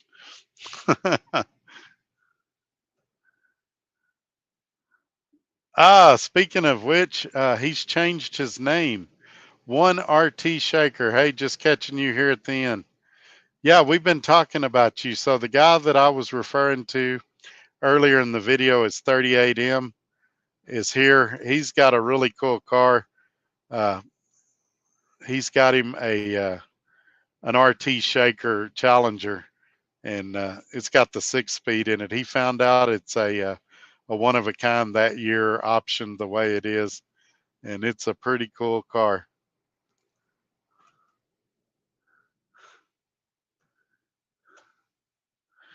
Yeah, Gary Cook's asking, is it F2F? As I was saying, we're not gonna reveal the company today. If I let you guys guess, y'all will eventually guess it. But we'll come out with some videos in the future talking about where it is. Speaking of Swift, I work for a company that now owns Midnight Express. Most of the trucks for the latter are sitting at the terminal in Fargo, North Dakota, due to drivers quitting. Yeah, there's a big turnover in trucking right now, and I think a lot of companies are suffering from the growing pains that Swift is suffering right now. But there's also some companies that are thriving right now, and there was a big temptation for me to just stay at Swift because I knew a lot of guys that say, "Oh, here he is jumping companies," but do you want to be successful or do you want to be right? And I could stay here and let public opinion sway me on what I do and what I don't do, or I can do what's best for me and my family. And I'm also doing what's best for you and your family. And that's why I'm not saying what company I'm going to yet. I really want to vet these companies, and if they're great, I'll tell you, and if they're mediocre, I'll tell you. I have no reason to lie to you guys. And so just be patient with me, and I promise that information's coming. And if they're good, get ready. I'll open the floodgates. I'll do tons of videos recorded and live. I'll introduce you to people. I'll help you get on, all of those things. But I want to make sure they're good before I lead you guys down a rabbit hole. And for those of you that are still at Swift, I want to say it one more time. I'm not abandoning you. If you're at Swift, I'm going to continue to help you. I can still do a lot of things. I still have a great relationship with Swift. If you're considering coming here, though, I'm probably going to refer you to a recruiter just so that, I've only got 24 hours in a day and I've got to try to divvy it up as best as I can. Yeah, Trucker Todd's not giving up where he's going, you can guess, but we won't find out for a couple of weeks.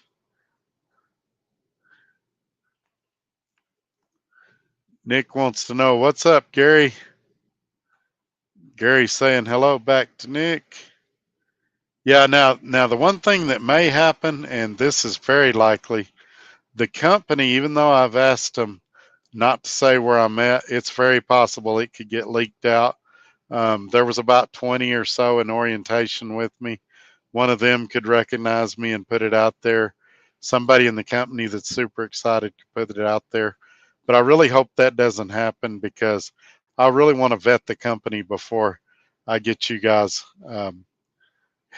information about them. Not a lot, man. Where you off to? I haven't talked to you since I turned in my Arter truck. Ah, we got some Arter guys here. Nick, I'm still advanced trucking. I've been doing power only USA truck. Doing pretty good. I can't complain. Yeah, I've heard a lot of good about advanced trucking. And so I'm glad you're doing well over there. That's a perfect example. Guys at advanced trucking in this economy, he's doing well. And the largest trucking company in the country, depending on how you classify them, is saying they don't have any loads in some places, or like they told me in Dallas, they didn't have any drivers. And I think that some of these companies are rationing out loads and trying to keep everybody as close to broke as possible because then people stay out and work instead of go home. Yes, sir, you're becoming a legend around here. Uh, People are wanting to know where they can find people like you. You should go back and watch the replay of this video because I said a lot of good stuff about you.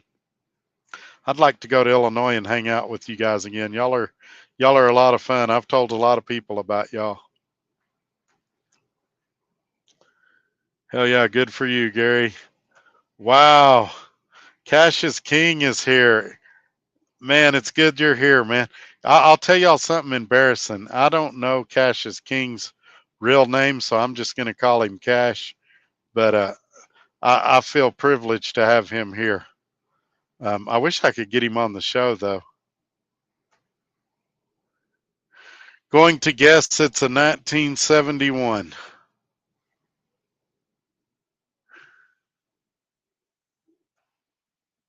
It's black now, and I named her Black Betty. Yeah, and it looks better, in my opinion, since you took the camouflage off. I like, there's nothing prettier than a black Challenger, and I'm a Ford guy, and I still like it.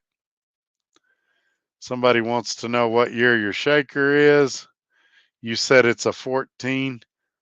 But if he does the breakdown, he did like the Marty reports and stuff. Having the 6-speed and the color interior it does, and all the options, it's the only one ever made for that year model.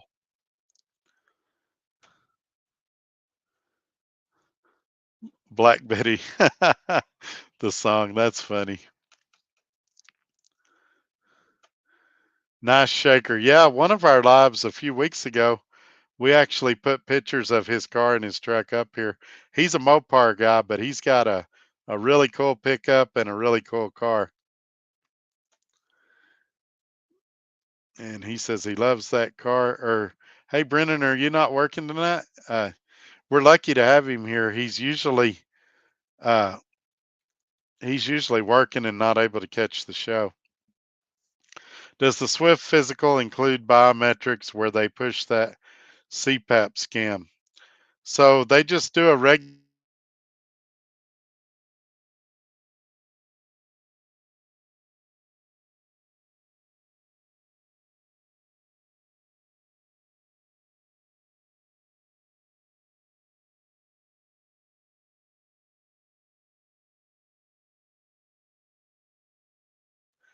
But it is, that's how it is. I got my CPAP machine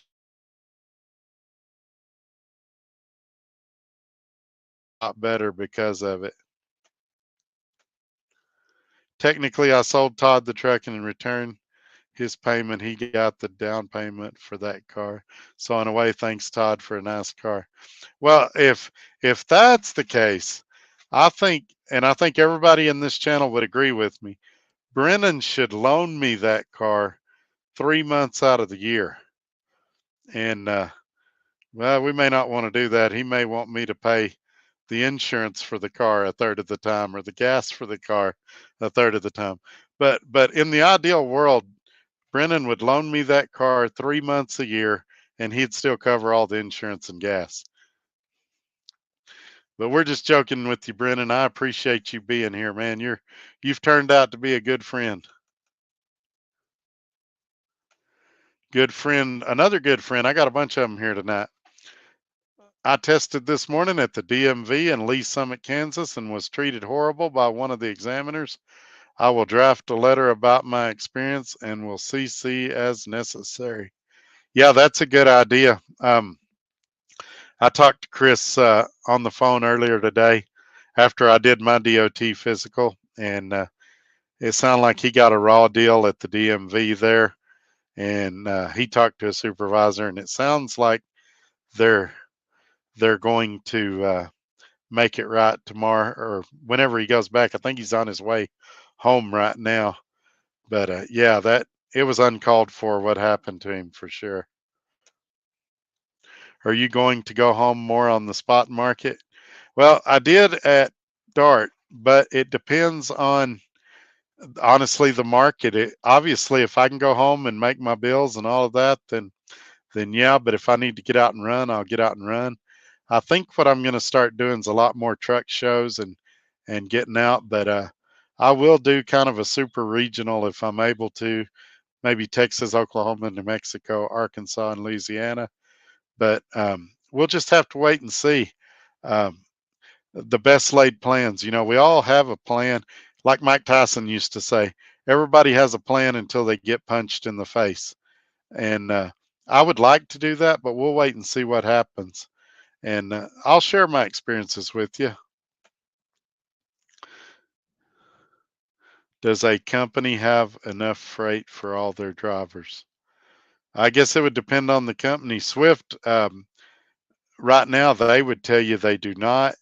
They've stopped hiring small fleets right now, trying to help out. But I think a lot of companies have the freight right now. It's just a case by case basis.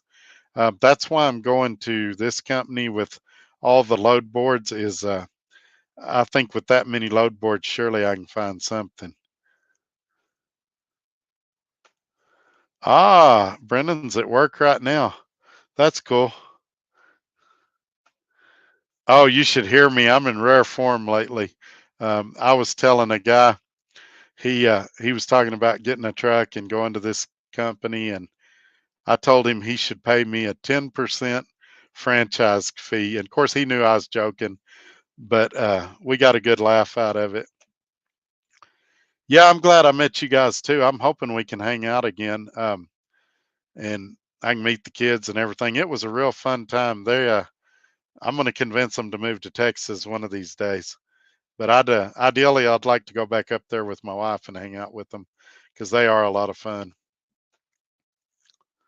Companies will always have more drivers than freight. It's the way they can market themselves to be able to cover freight. That's a good point. We've touched on that on this show before.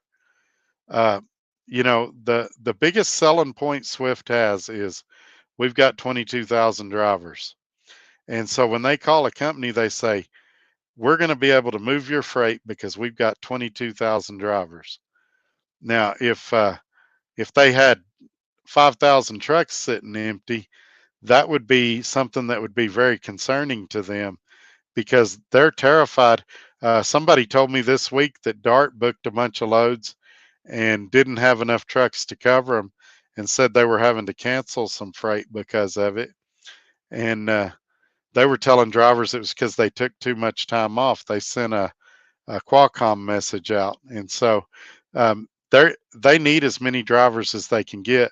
Now, whether they can properly utilize those drivers or not, that depends. But they're always going to try to keep a fresh stack of drivers just for capacity to have the availability should the customer come calling.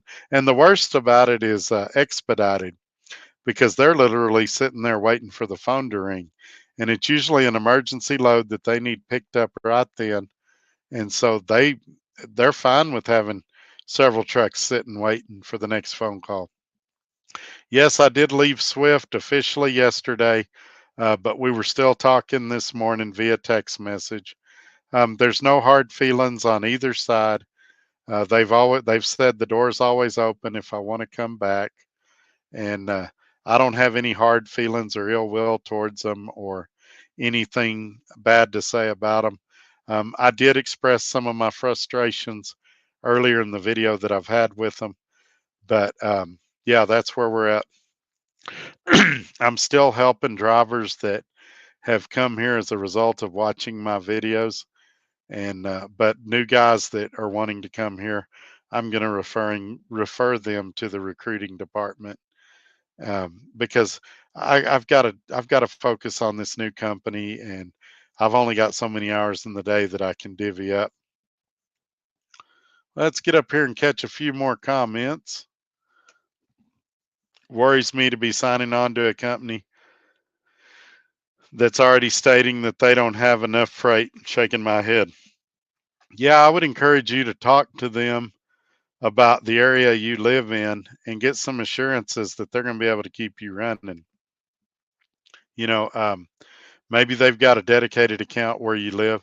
I'll be the first to admit Lubbock's not the best place to live if you're a truck driver, but they were always able to get me home. Now, sometimes I had to deadhead a little ways, but I usually made it home.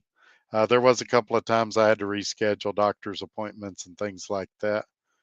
But yeah, that's um, you should be nervous with any company right now and do your research. And I'm nervous about the company I'm going to. That's part of why I'm not on here pushing them right now. Let me go over there and check them out, and I'll tell you the truth. And you know, there's always that chance I'll fall on my face. We'll see, but I'm going to tell you the truth, whether it's good or bad.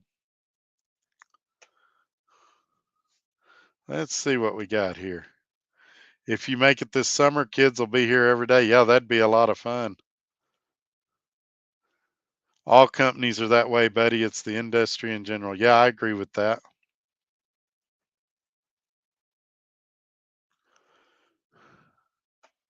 This is a good one. Here at NFI, we're not slow at all in case anyone needs a job. Yeah, that goes back to the what I was saying about a dedicated deal.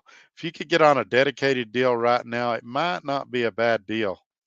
And so, yeah, that's something to look at.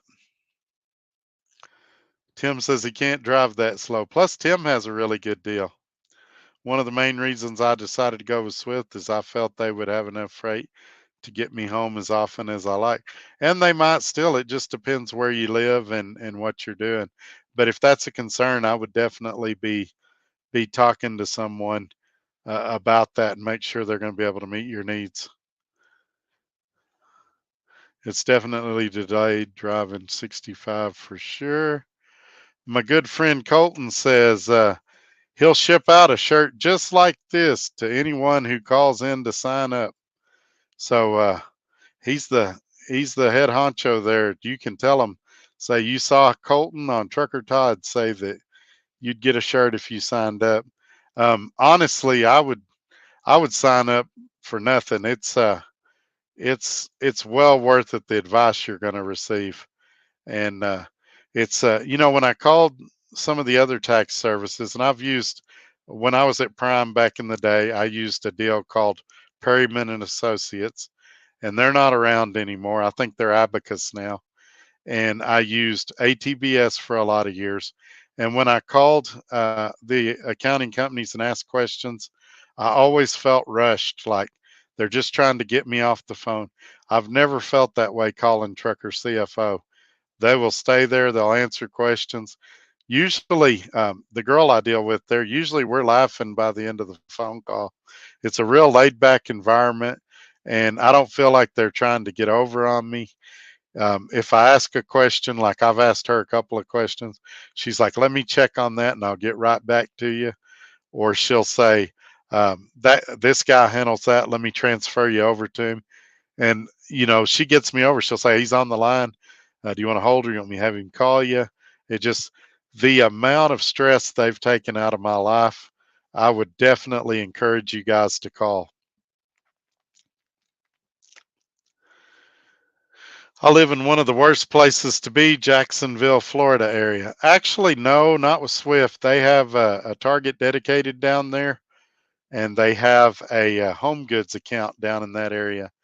And it's a little south of you, but because Florida has such terrible rates coming out, the Swift deal is actually not bad for you because you get that mileage rate. And so I would try to get on, if I were you, I would try to get on the Target dedicated or the home goods dedicated accounts down there. And they may even have a Walmart account down there. But that's why I say either talk to your OOC or the recruiter if you're still getting hired on, or contact driver placement there in Phoenix and see what they've got available for you. Let's see, trying to bring up another comment. There it goes. Trucker CFO's offering free shirts for signing up. Let's all break his budget on merch. Oh, that'd be awesome. Let's uh let's take Trucker CFO down tonight. We should set a goal. 100 new people should sign up tomorrow. That would be hilarious. I would love to get an email from him tomorrow saying that t-shirts were on back order. That would be awesome. And no, he's a really good dude. I hope you each get a chance to meet him at a truck show or something. It's been a real blessing working with his company, and that's the truth. Let's see here. I got a guy in Lubbock for trailer.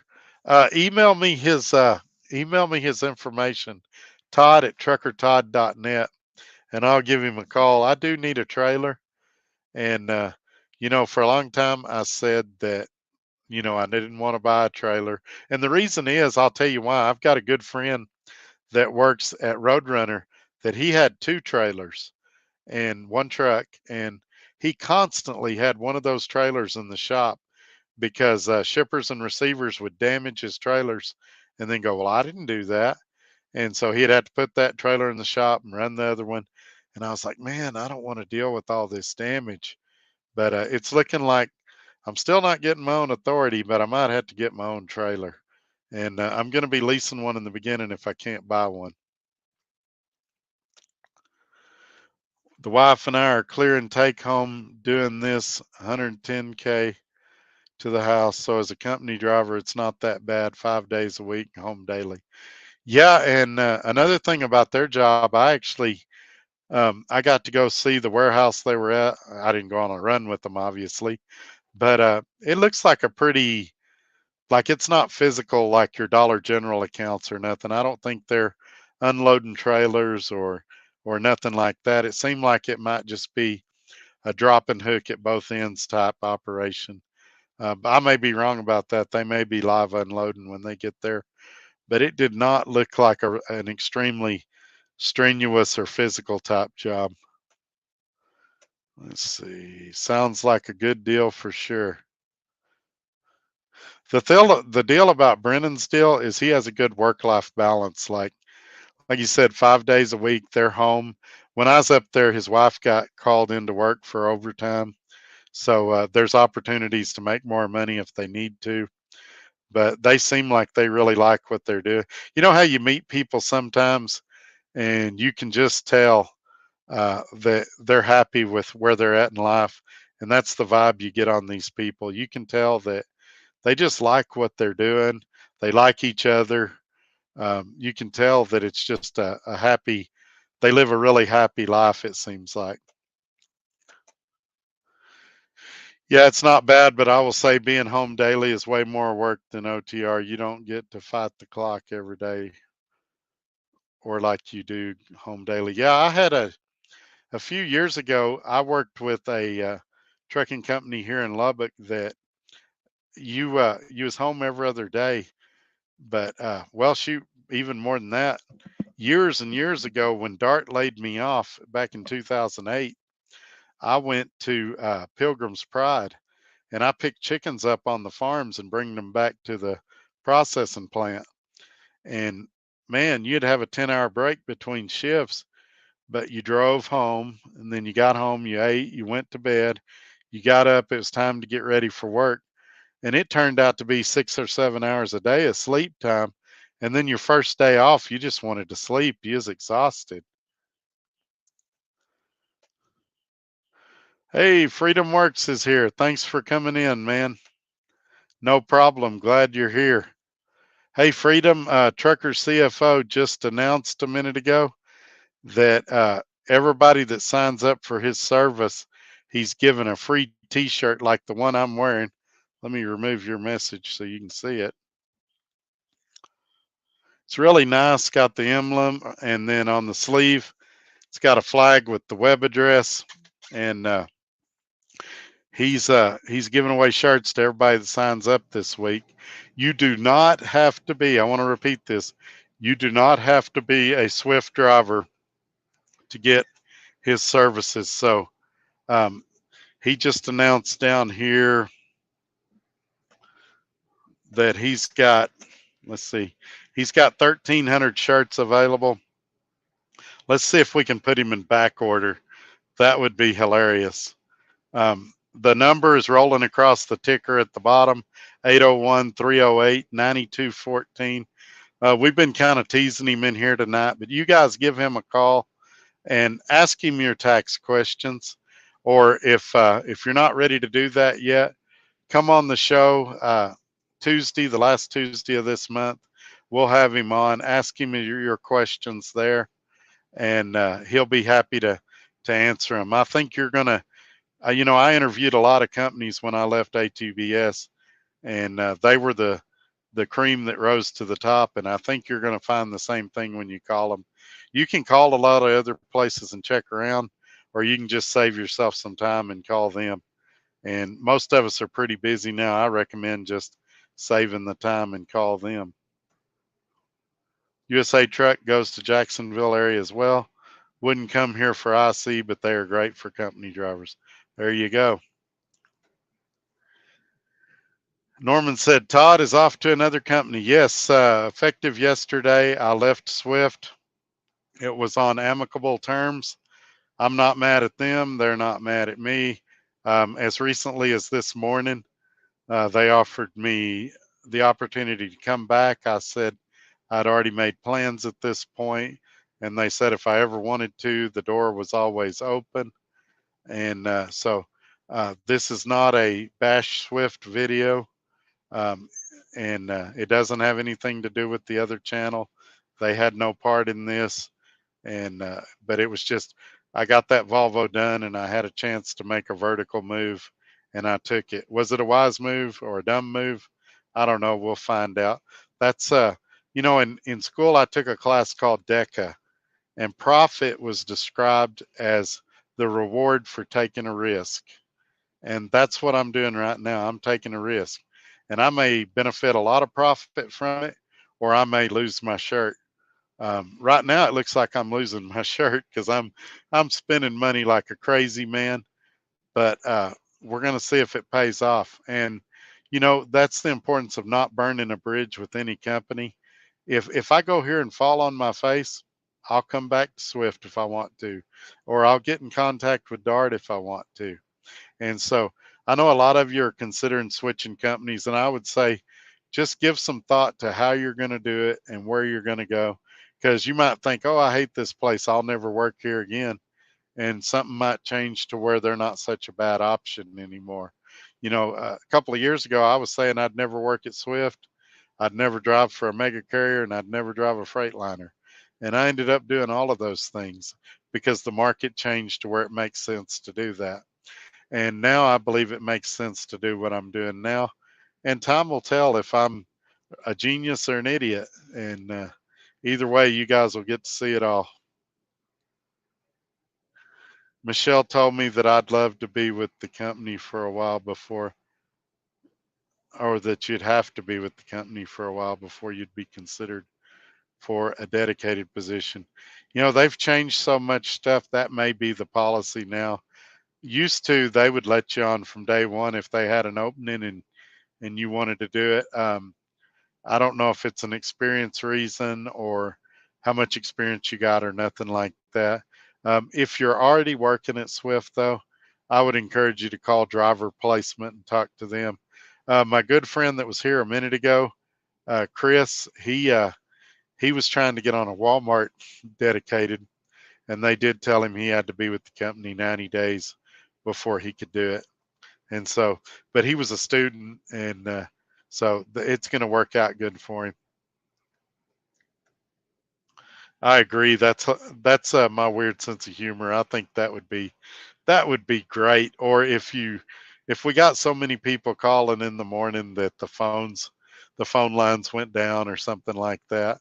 It's not in a malicious way, but just people that were like, I hate my tax service. I want somebody better. That'd be awesome. Or if he got flooded with really good tax questions, that would really actually help me because then he could tell me, hey, Tim called me and he asked a really great question, and I could write it down and ask him on the show when he comes on the last Tuesday of this month. So, yeah, there's nobody that I'd rather run out of t-shirts than him. I would, and he's a good guy. I think he's competitive. Prices are not, some of these guys they'll say, yeah, I'll give you a t-shirt, but their prices are $10 a week higher than the competitors. He's not that way. He's within $1 of the other tax services that I've had experience with. So, and I haven't figured it out to the penny, but he may be exact same. He's within $1 for sure. And so you're not going to spend an exorbitant amount to get a t-shirt, and you're going to get a great accountant out of the deal too. And I'm not joking about that. You guys know I did my LLC with him. He's doing my S corp as we speak, and he's just been a wealth of knowledge. And he had to get his well, there. I don't know. I can't point with this background. That's why I put his logo up there because he's uh, he's earned it just with all the help he's provided me.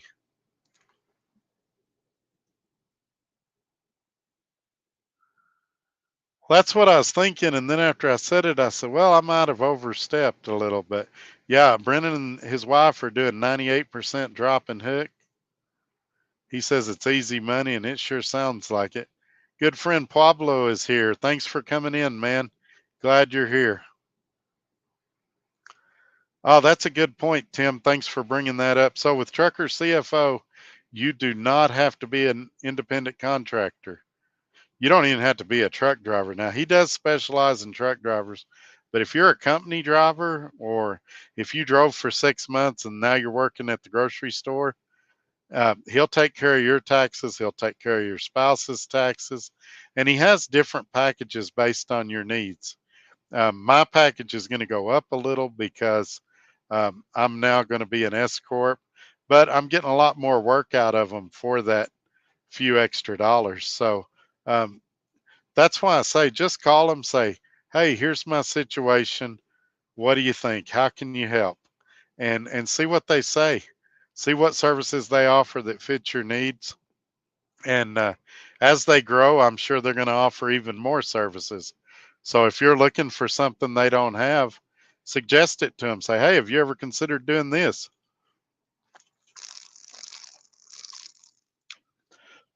And maybe you'll be the result of them doing something new in the future that could help truck drivers. By the way, yesterday was officially 16 years of having a CDL. Congratulations, man. That's a pretty big accomplishment. I'm I'm at 25 now, and I never in a million years thought I'd still be driving a truck. So both at Swift and the company I'm going to, I will be getting paid weekly. Swift pretty much paid you the week you did the stuff. You had your paperwork turned in by Tuesday was guaranteed, Wednesday was sometimes, usually, and you got paid on Friday. This next place, it's a week behind, and that's got me a little nervous. I ain't gonna lie, but yeah, both places paid weekly. Hey Tim, what was the big news yet? We're going to talk about. I just came on. What did it say? So Terry, the big news was the Volvo's almost done. It should be done tomorrow. And I did leave Swift yesterday, and it was an amicable departure. They're not mad at me. I'm not mad at them. The door's open if I want to come back. I'm still helping drivers that have come here as a result of me, and so that's kind of where that's at. There's been tons of videos about some concerns and frustrations I've had, but this is not going to be a bashing session. I met a lot of great people there, and a lot of opportunities have opened up to me from working there. And it's just the Volvo's ready, and I saw a chance to move vertically. Right now, Swift is struggling with freight. In my opinion, they're kind of going through a little bit of an identity crisis, and I've made no secret about it. The happiest I was in trucking was when I was at Dart running the load boards. I'll give it to you. It was a different time back then. The spot market is much tougher now, and I'm really going to have to be on my game to make it. I know, especially initially, I'm going to take a very big pay cut, and I'm hopefully okay with that. We'll see. But yeah, that's what's going on.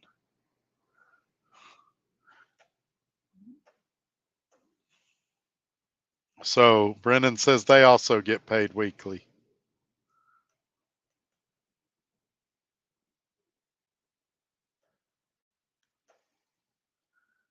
I got a good mechanic up in Pampa.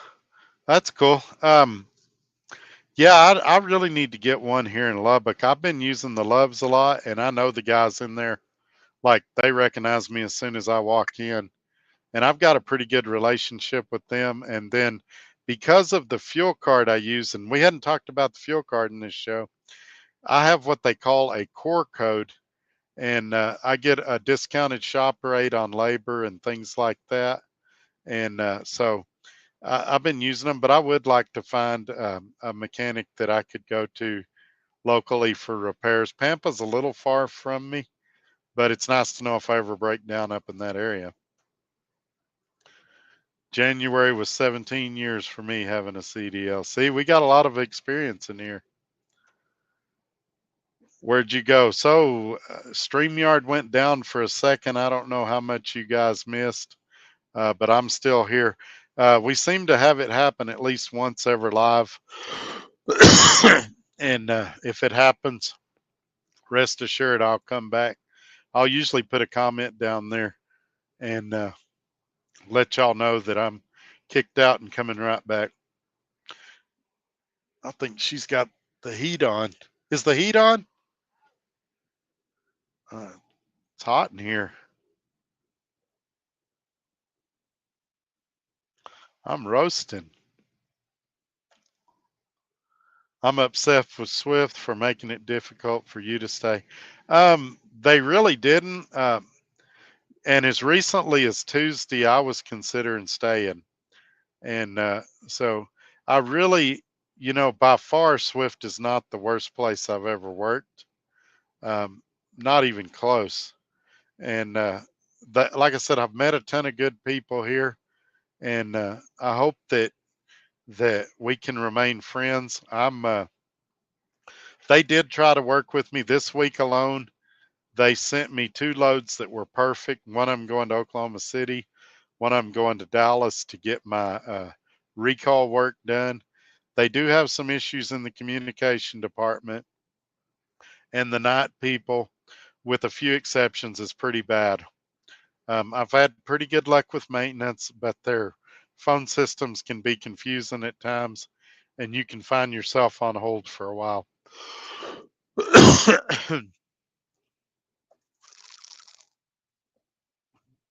But yeah, they did try to as recently today offer me my truck back. I left my wedding ring in the truck, and they're mailing it to me at no cost to me, which I thought was awesome. And I ain't even gonna lie, I took them the truck. It was filthy on the inside and out. It was raining while I was unloading it, and so some mud got tracked in it. But I don't want to paint them as the villain. And was there things I could have done better or done differently? Absolutely. Was there things they could have done better or differently? Absolutely. I'm not going to be one of those YouTubers that says, "Oh, it's all their fault."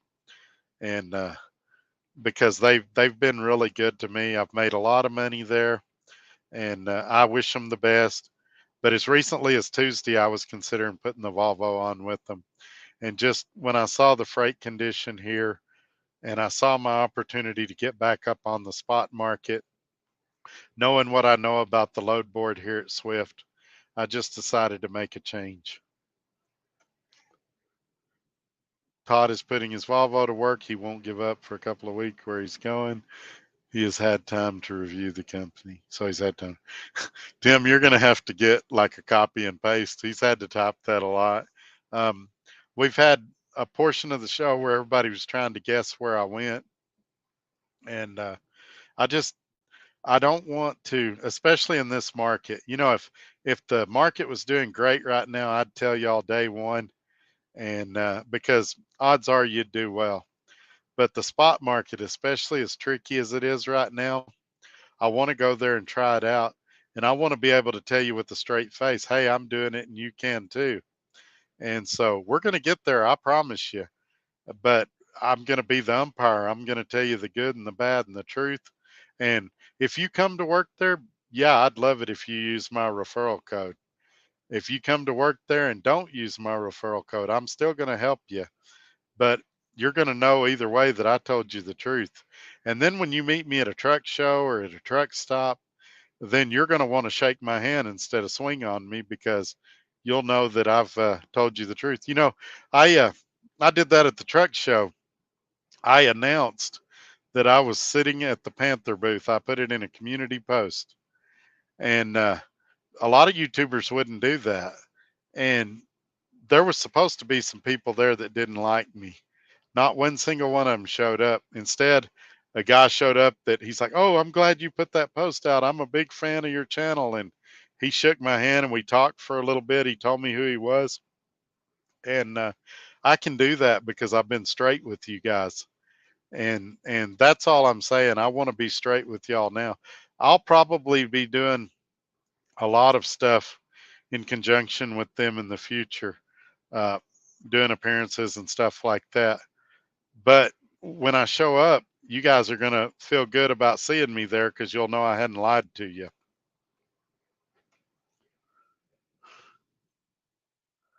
Let's see what else we got here. A lot of friendly chatter.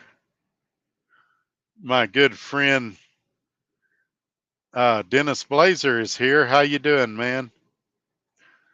My other good friend Norman here. I've shared a steak with him before. He needs to come back to Lubbock so we can have another one.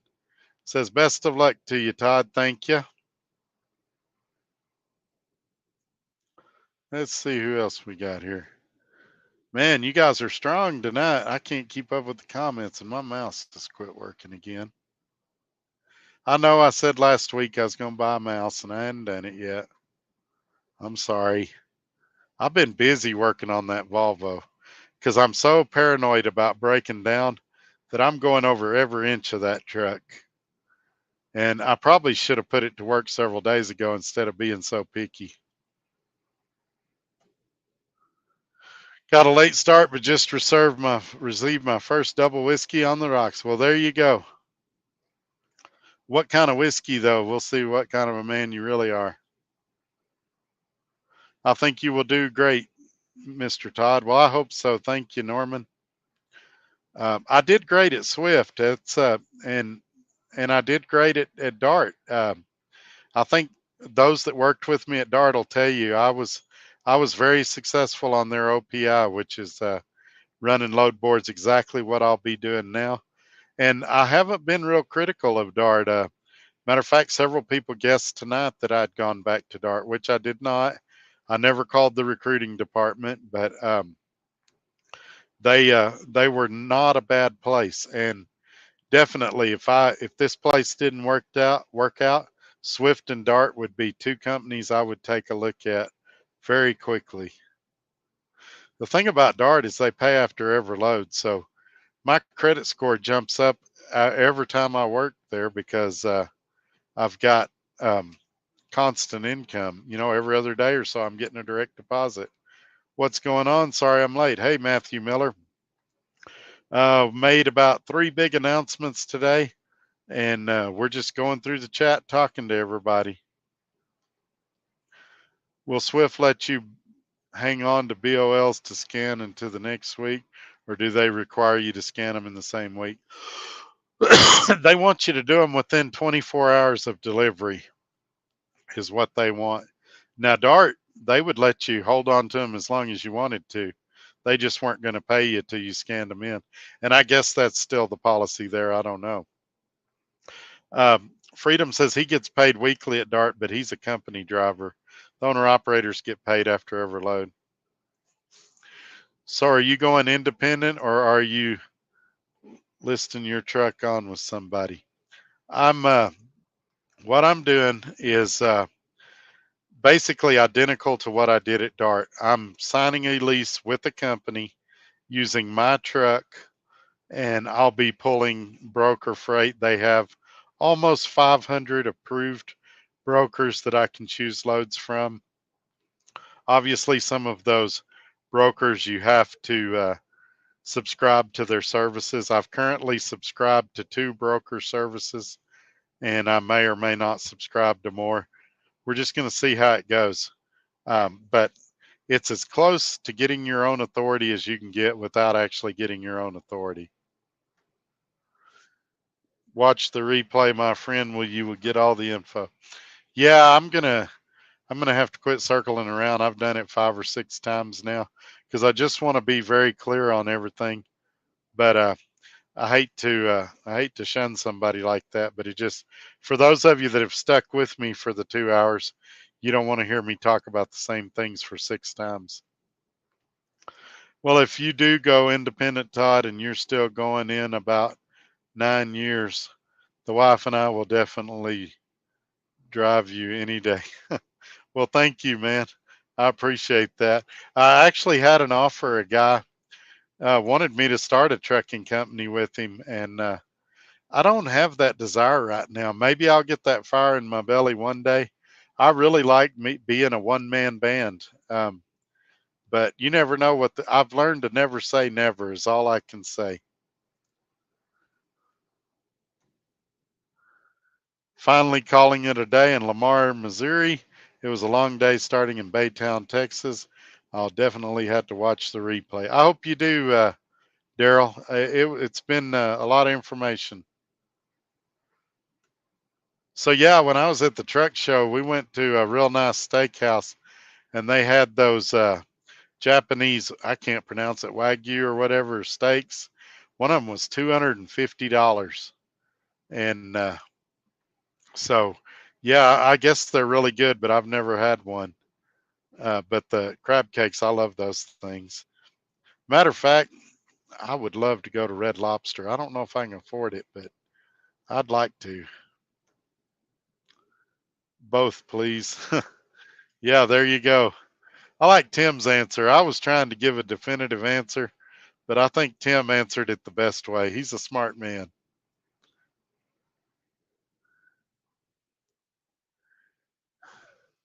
Oh, yes, I have been to many Texas Tech Red Raider games. So I used to be basketball and football. So I used to do a lot of stuff with the church here in Lubbock, and they had a group of young boys called RAs and Royal Ambassadors, and we took them to football games and did stuff like that all the time, and it was a lot of fun. The tickets are really expensive. I don't even know what they go for now, but back then I was getting to go for free, and I really wish I could do more of that kind of stuff, but it's just not possible anymore.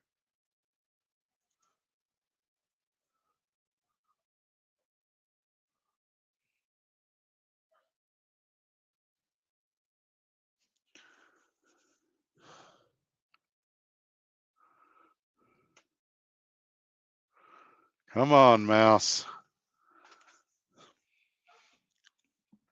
work with me. So Norman says thumbs down to Panther. So I was just there because me and Panther have some mutual friends, and I never approached them or talked to them about working there, but I did meet a lot of really nice people that worked there, along with several other companies. Scent Logistics, I found out I knew a lot of people over there. I ran into some people I knew from my Roadrunner days. I ran into a lot of nice people over there, and so I, I'm not, Panther's not necessarily a good fit for me. They've approached me about working in their recruiting office here in Lubbock in the past, and so I do have some knowledge and understanding of how Panther works, but they weren't on my radar of places I was considering going to uh, in this last little bit. Panther, no good. What is it you don't like about them, Freedom? You're a great guy, Todd. Don't worry about them haters. If you got haters, it means you're doing it right. They're just jealous. Yeah, some of them have said some funny stuff lately that made me laugh. I was trying to think. Maybe Tim will remember. I was talking to I think Tim on the phone the other day, and he was telling me, Todd, don't let them get to you. And I was like, they're not getting to me. I think it's hilarious what they said. And I don't remember what they had said that I thought was so funny, but I was getting a kick out of it.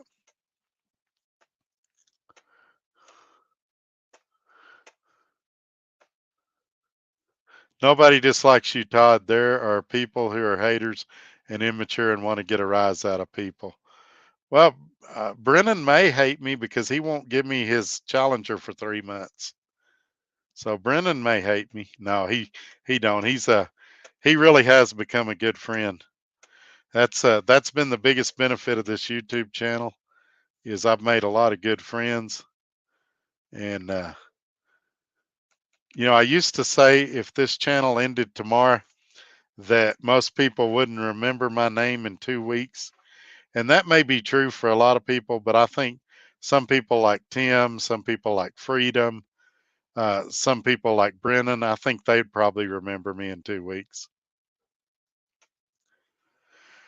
Evan Williams, Crown or Fireball? Yeah, I like Jack and Crown. I've never tried Evan Williams or Fireball.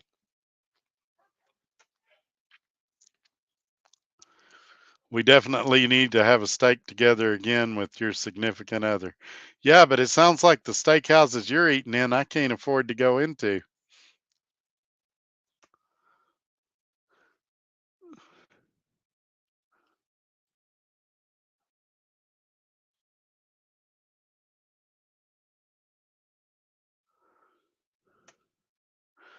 I'm leasing it on to a company that is allowing me to negotiate my own rates, run my own load boards, and just send them the rate confirmations. They're basically providing factoring for me. Man, there's another one I had never tried. I'm pretty simple, either Jack or Crown.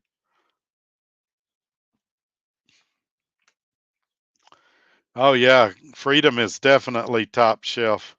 That's what I say. I gotta be very successful to spend an afternoon with him.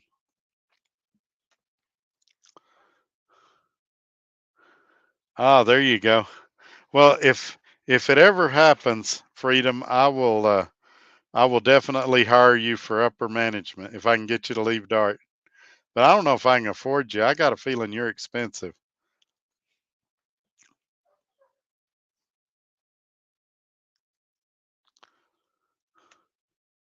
When I spoke with Dart about being a lease operator, they required me to be out a certain amount of time. I didn't like that. That was one of the changes that Dart started trying to do on the OPI board when I was there. The contract I signed said I could pretty much do whatever I wanted, but later contracts they started requiring guys to stay out 26 days at a time. And because guys figured out real quick if you knew how to run the load board, you could be home all the time and still make really good money. And Dart needed people out pulling freight, so they put that 26-day requirement in there. But I don't know the way they used to phrase it. I don't know how they phrase it now. They used to say our most successful contractors stay out 2 to 3 weeks at a time. I don't know that legally they can require it. Again, I'm not a lawyer, but typically recruiting companies will say this is what our most successful drivers do.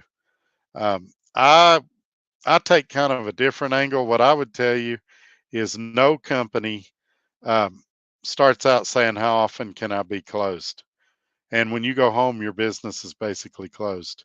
If you're running from the attitude of how little can I work, then you're not going to be successful. Now, you can actually work less, especially running load boards, if you get higher revenue freight and you know what you're doing. But I would call that working smarter instead of harder. But yeah, that's if they may have changed their verbiage, or maybe the recruiter didn't say that the way they wanted to say it.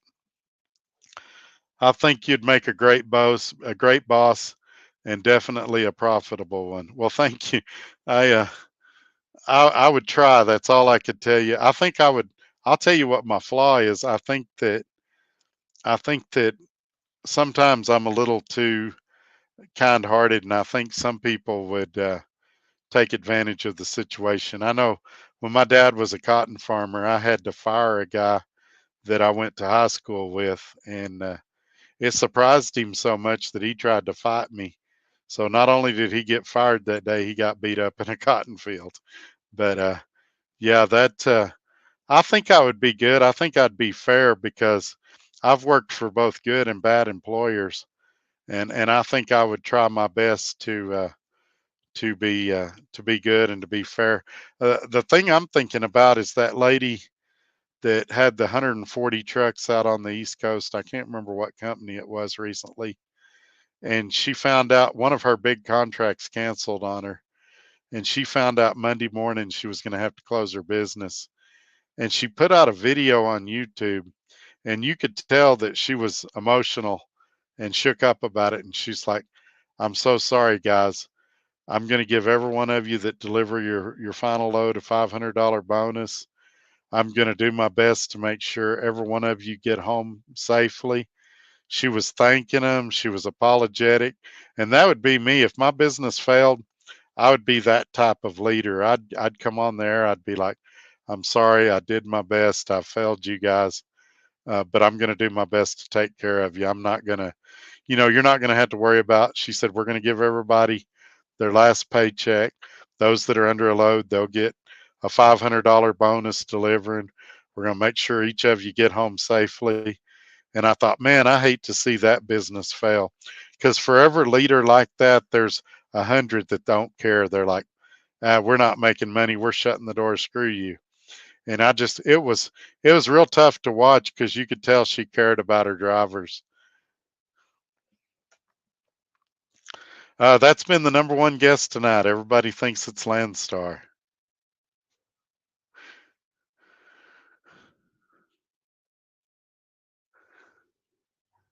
If Todd, if you started a company, I would drive, dispatch, or whatever you needed, my friend. I appreciate that, Tim. I could see Tim as a safety advisor because he's got a lot of knowledge.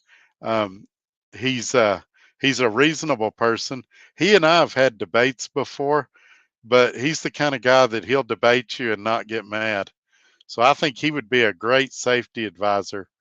I think Freedom would be a really good um, like financial person, and I think that Brennan and his wife would be a really great team operation, is how I would say that. Good old Baytown, Texas. Is that where you're at tonight? Oh, one of the guys that, as a matter of fact, it was Trucker CFO that was at the dinner with us that night. He had just had a steak that I don't remember what he said it cost, like $400 or something. And he said it was one of those steaks, and that he said it's hard to describe. It just melts in your mouth. And I'm going to get one in the near future. I don't know if there's anywhere in Lubbock that sells those. I'd probably have to go to Double Nickel or somewhere like that. I would love to take you and Paula to Seeger's Steakhouse in Destin, Florida, about 300 per person. Well, we would love you to take us there, especially if you're buying. But it's well worth it. Yeah, it's you're not going to see me at a lot of steakhouses the next 2 or 3 weeks. I'm going to be down in the trenches working. I'm I'm not even going to lie. I've been really spoiled and comfortable the last 2 or 3 years, and right now I'm sweating a little. I really need to get to work quickly. All right, it's official. Brennan and I have a new best friend. It's Freedom. Good whiskey and steak. You got us. Yeah, that's what we should do. You know, everybody that calls tomorrow and gets a T-shirt from Trucker CFO, Freedom will take them to that steakhouse in Florida and buy them a $300 steak. We'll all meet up there. We'll have a good time. I'll show up. I'll tell jokes. I'll make everybody laugh. It'll be a night you'll never forget. Freedom, you got expensive tastes. You need an adopted son. I told him the same thing, Brennan. I think he needs to adopt me, but I think he'd be strict. He'd make me do chores like mow the yard and stuff. And I'm more of a supervisor. You guys are crazy tonight. If you come up, I'll let you rip her down the road. Guaranteed to put a smile on your face. Yeah, but I've never drove a. What's that car like? 700 horsepower? I got confused. He gave me all the specs one day. Maybe it's 400 horsepower, but you got to remember it's a lot lighter than my pickup. I'd be afraid I'd wrap it around a pole. If you just take me for a ride in it, I'll be happy. Panther is expedited, so they will cut your load short. So if you're constantly dropping trailers and repowering trailers at truck stop. Yeah, what I'd want to do, what I've always thought would be cool at Panther, and even they say it's not a good deal, is their straight trucks with those big sleepers on them, but they say that's only a good deal if you're a team. They say solo drivers don't really do good on that.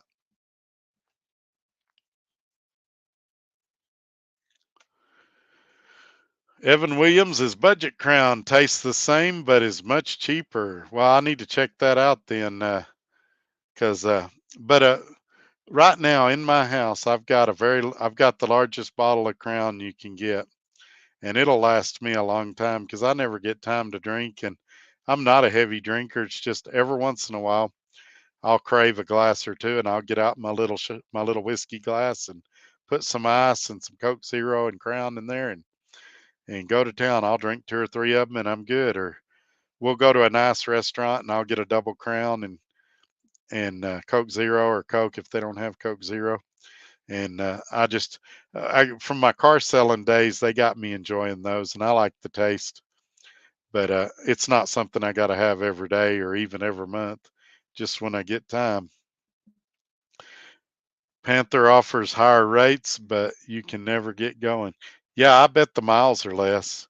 And but a deal like mine where you've already got a truck paid off, it might be okay. I'm one of those guys. I need the time to sit because I got videos to edit and make and calls to return and things like that. So I could still do good in that environment. And I sat a lot at Dart doing the load boards, but I got enough on the rates that it was okay to do that. It you go back and watch those Dart videos, and I'm always at home or sitting, and I'm still killing it. And Dart's never griping at me about revenue or nothing. They kind of let me do my own thing. In trucking, that was the happiest I've ever been. At Swift, it was the most money I'd ever made, and probably the second happiest. I because I helped a lot of people. It put me on a national stage where I could do a lot of good for a lot of people, and I got a lot of personal satisfaction out of that. They're always cutting loads short to repower to another driver. Yeah, I could see that if you're not a team, them doing that because the name of the game in expedited is how quick can you pick it up and how quick can you get it there. Yeah, I don't know that they're shady, Brennan. It's just that they literally sit by the phone and wait for a warehouse to call, and the warehouse goes, "Hey, we got 4 pallets that we need to be in Tampa by tomorrow night. Um, can you do it?" And Panther hits them at a higher rate because it's an emergency, and then Panther figures out how to get it there either through team or repowering the loads like Freedom's talking about. And so that's just kind of the name of the game. And you got to kind of have your head on a swivel when you're sleeping. You got to be able to get up at any time and go. I wonder if our friend Road Scholar will stay with Dart. I think he will for 4 months because that's when his truck paid off. I thought he paid it off last September, but I guess because of some breakdowns, he had to finance his balloon. But I think a lot of it for him is going to depend on what happens the next 4 months. And same thing with KB, the smooth one. I don't know what's going on with him right now. I saw a video the other day. Shannon Thomas has left Dart, and yeah, Jack Daniels and Bud Light went woke. Yeah, there's a lot of companies doing that. I don't know what's going on with the world. Nate Midcalf says I go out Sunday through Friday as a lease driver running dedicated freight. Truck does about 9K a week. I would say that's excellent, and uh, probably don't tell anybody what you're doing because somebody will try to steal it out from under you. But it sounds like you made a really good deal. That as long as you don't get bored with the monotony of it, it sounds like you've got a really good deal.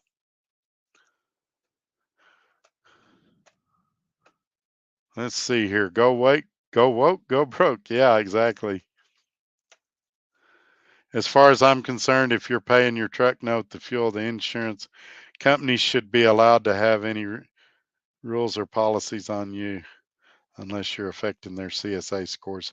Well, yeah, exactly. That's one point. Tim and I were kind of debating this on the phone the other day, and he really made a good point about uh, truck speed limiters. And before, I've kind of had the attitude, well, it makes sense because you're pulling their trailers, you're running under their authority. But he's like, if you're an independent, you're an independent. And as long as you're not affecting their CSA scores, they shouldn't be giving you a hard time about speed. And I kind of get where he's going now, especially with Dart doing this mirror thing where they want you to be routed to a terminal so they can make sure your mirrors are properly adjusted. Any guy out here worth his salt should be checking his mirrors as a part of his pre trip. Heck, every time you sit in the driver's seat, you are to look at all your mirrors, make sure you can see around you. And the fact that companies are starting to do things like that makes it feel more like you're a company driver. And it makes me think about misclassification lawsuits. And he made the point about speed limiters. And he said, well, Todd, if you leased your Volvo onto Swift, they would. They would govern your truck. And I said, no, they don't govern it. But what they do is make you sign a deal saying you won't go over 72.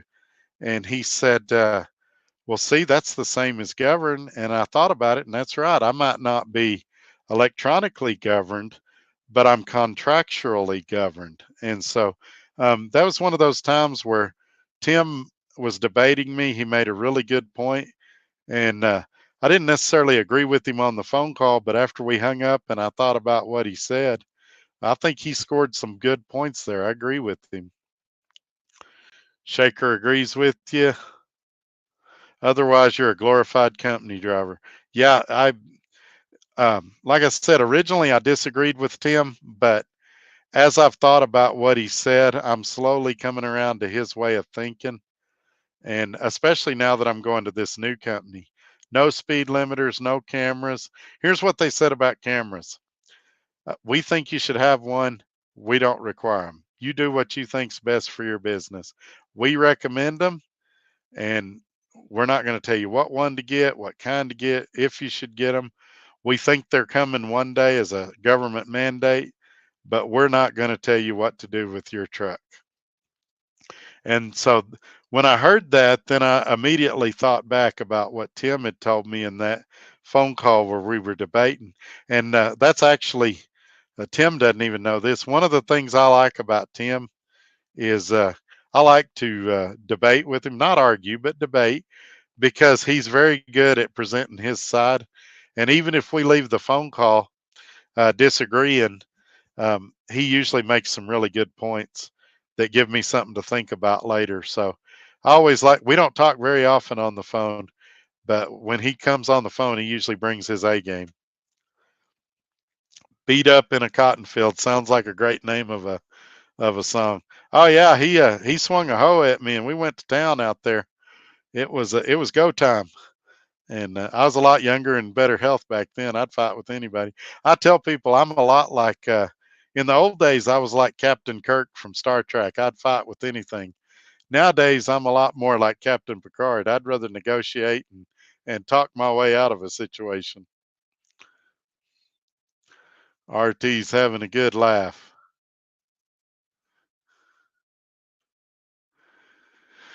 Beat up in a cotton field by 50 cent. That's probably what we were getting paid per hour, 50 cent. Oh, you guys are crazy. I agree, Freedom. It does sound like a song. Hey, maybe that's my first country hit. If I don't open a trucking company for you guys, I'll write a song. Beat up in a cotton field. Maybe I can get like Jason Aldean or somebody to sing it. Oh man, I'm extra late. Yeah, Poplars, you missed a lot. I would encourage everybody to go back and watch the replay because we covered a lot of ground. This is the one video that I can't get myself in trouble because I'm not beholden to any company tonight. So I can say what I want to say. Most of my videos, I was always worried about getting in trouble with Swift, but right now I can say what I really feel, and I feel like I've done that tonight. Ah, Pablo wants to come to work for me too. He'll do any job with me. Man, you guys are awesome. I appreciate that. I appreciate that.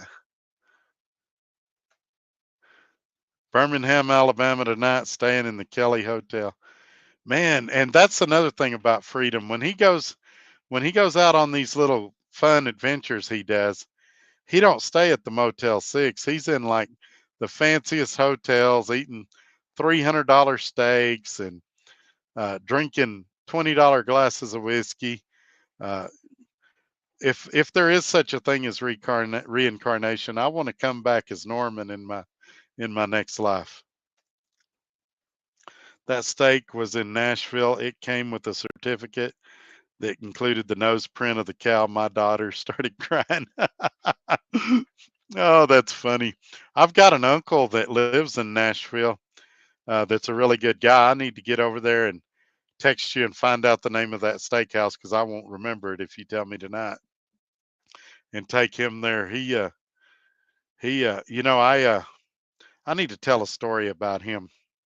I've told you guys that most of my life I was dirt poor, and like the last 3 or 4 years, well, at the last half of my Roadrunner stint and all of my Dart stint and all of my Swift stint, I've done really well.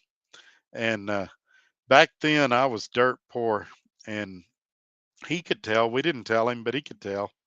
We were trying to cut corners and save money where we could. And he had a tree business there in Nashville, and he said, "Hey, you want to come out and work with us tomorrow?" And I said, "Yeah, yeah, sure. I don't have nothing to do." And I was planning to do it as volunteer work. I actually like I actually like doing some manual labor, even though I joke about it. And I got out there and I did some pretty physical work that day. I was about 312 pounds at the time, so it was. He could tell it was really strenuous, and I was really trying to help. And when we got back home, he said, "Hey Todd, come in here for a minute." And we went in the laundry room, and he handed me $200, 100 for me and 100 for my wife. I said, "What's this for?" And he said, "For you helping me today." I said, "You don't have to do that. I was just volunteering." He said, "No, I want you to have it." And man, we really needed the money at the time, and it really helped me. And so I ever since that day, I've always thought, man, if I'm ever in a position where I can, I want to go do something nice for him because it wasn't. It's kind of like Joe giving money to the channel earlier tonight. It's not expected or required, but it's always appreciated. And now I'm hoping everybody will go call Colton in the morning. I think that'd be hilarious. And then we'll all pressure Freedom to buy us $300 steaks in Florida. Definitely have to call me, Todd, after first week with truck and let me know how she's running. Oh yeah, I'll definitely will. I'm going to stay in touch with you. Like I said, that truck purchase turned you and me into friends. I think we're going to be staying in touch. I really appreciate you. Um, it was definitely a vertical move for me. I'm able to do things and make decisions now just because of your kindness and generosity, and I really appreciate you. LOL at Colton. Yeah, that'd be. Can you imagine if his phone lines went down tomorrow because so many calls came in?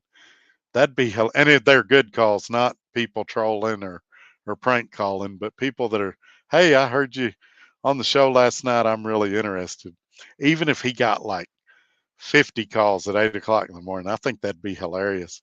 And they're on Mountain Time, so keep that in mind. They're in Utah, but yeah, nobody deserves it more than him. That's a great company, and Jessica that does mine is great. I've got some guys that have told me they've have other contact people there. There's a guy too. I can't remember his name, but Jessica's been great. They've said the guys are real good, and sometimes you get to talk to Colton if you've got a big enough issue, something complicated enough, like when I did my LLC and S corp. So, but they're definitely worth calling. They've never told me anything on the phone that I thought was wacky or there's no way that could be true or they made that up. So I really hope everybody will check them out. No, it's 375 horsepower, 410 torque, 392 gears. Yeah, I bet it'll throw you back in the seat though. Jameson Irish whiskey. See, I need to be writing all these down. I may have to watch the replay and write down all these whiskeys and try them one by one. They make those little bitty bottles that you can try, and maybe that's how I need to do it. But I'm not really a heavy drinker.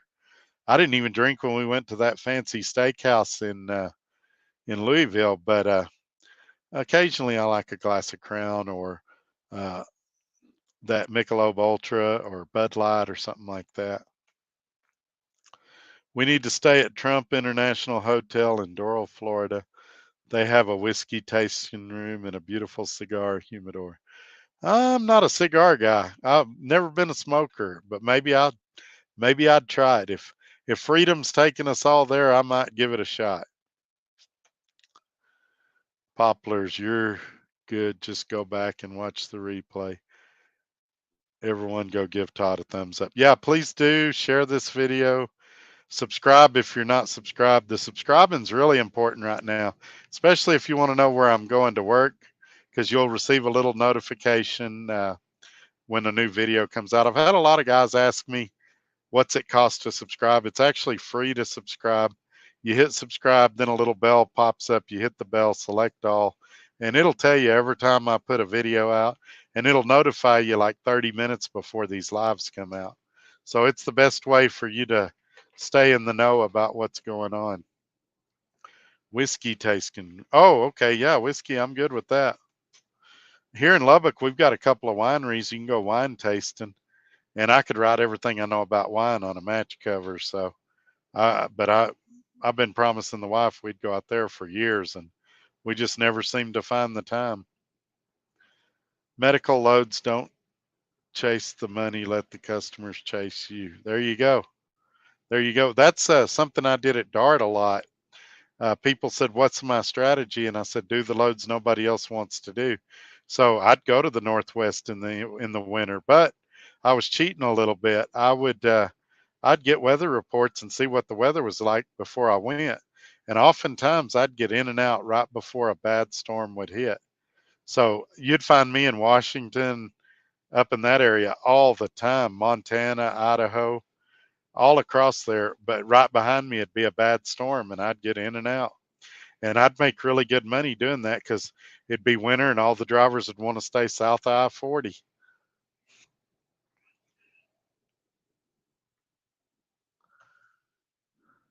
Only two thumbs up so far, and his shows are much better than that. Well, thank you. I don't know. I think people are disappointed. I think people expected me to come on here and trash Swift and blame others. And the kind of week I've had with Swift, I didn't feel that was appropriate. They have been really good to me, and I've had a lot of success and a lot of opportunity because of them. And same with Dart. Have I ever been mad at Dart? Absolutely. But I had a lot of success and opportunity at Dart. And um, at times I might be a little critical of Swift or Dart, but for the most part, it was a good experience. And like I say, if I was unemployed, I would definitely consider both of those companies again. The founder of Panther is a very smart man. Can't remember his name, but he built a carrier that he could sell for many millions of dollars. Yeah, that's what I was going to say. I thought the original owners don't have it now, if I remember correctly. I don't remember who bought them. I think it was ARC or something like that. ARC. Todd, I sent you a pic. Check out the new lights on the Challenger. Okay, I'll have to do it after the live because if I do it right now, there's a good chance the video will crash. It's already tried a couple of times and it's all I can do to keep it going. I'm a very glorified company driver. You're kind of like, I call Freedom the company mascot at Dart. He doesn't really do that much work, but he like goes to all the cool spots. He goes to all the Republican national conventions. He's always in a 5-star hotel eating a $400 steak. But I guess technically he's a truck driver, but I think he secretly has an office job because he's always in the office too. So Todd won't tell us where he's going, but it sounds like he will finally be a real owner operator. Good deal. I'll finally be a real something or another. We'll see what it is. The wife and I too now, Freedom.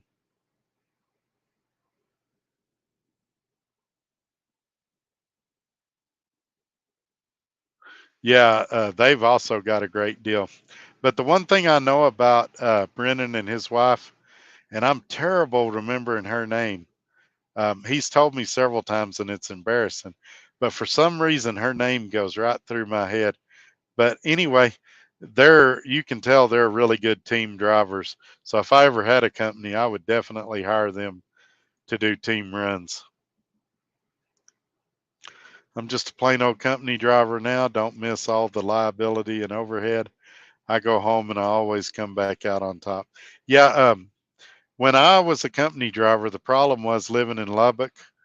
It was impossible to get home as a company driver. They always had an excuse, and I thought the fuel routes were stupid. And when I got my own truck, I controlled everything, and I just like being in control. It's part of why I'm going back on the load boards. I'm not being conceited, but I really believe I can plan myself better than anybody else. I believe I can get myself home better than anybody else. And I believe I can find me loads better than anybody else because I know what I like. And is there some exceptions to the rule? Yeah, I had a guy at Roadrunner, and I don't remember his name. I think seems like his name was Tim, but he knew what I liked, and we made a lot of money together. I was running 42 to 4,600 miles a week, terminal to terminal, dropping hook everywhere. And he would just call me, "Hey Todd, you want your usual?" "Yep." "All right, I'm sending it to you." And I did my thing over and over and over. I had a triangle set up, and he'd call me, "You want to do the triangle?" "Yep." and I'd run from Dallas to California to Chicago, back down to Dallas. That was my triangle. And I did that for months. And my checks were steady because I was doing the same thing all the time. The terminals knew when I'd be there. And part of that's setting good ETAs and PTAs. But me and him worked very well together. And I've heard that he's been promoted within the company and he's doing very well now as well. They had a lot of them that left at Roadrunner, but he's done well there. I try, man. We do all business most of the time. Sometimes we just need to cut loose a little.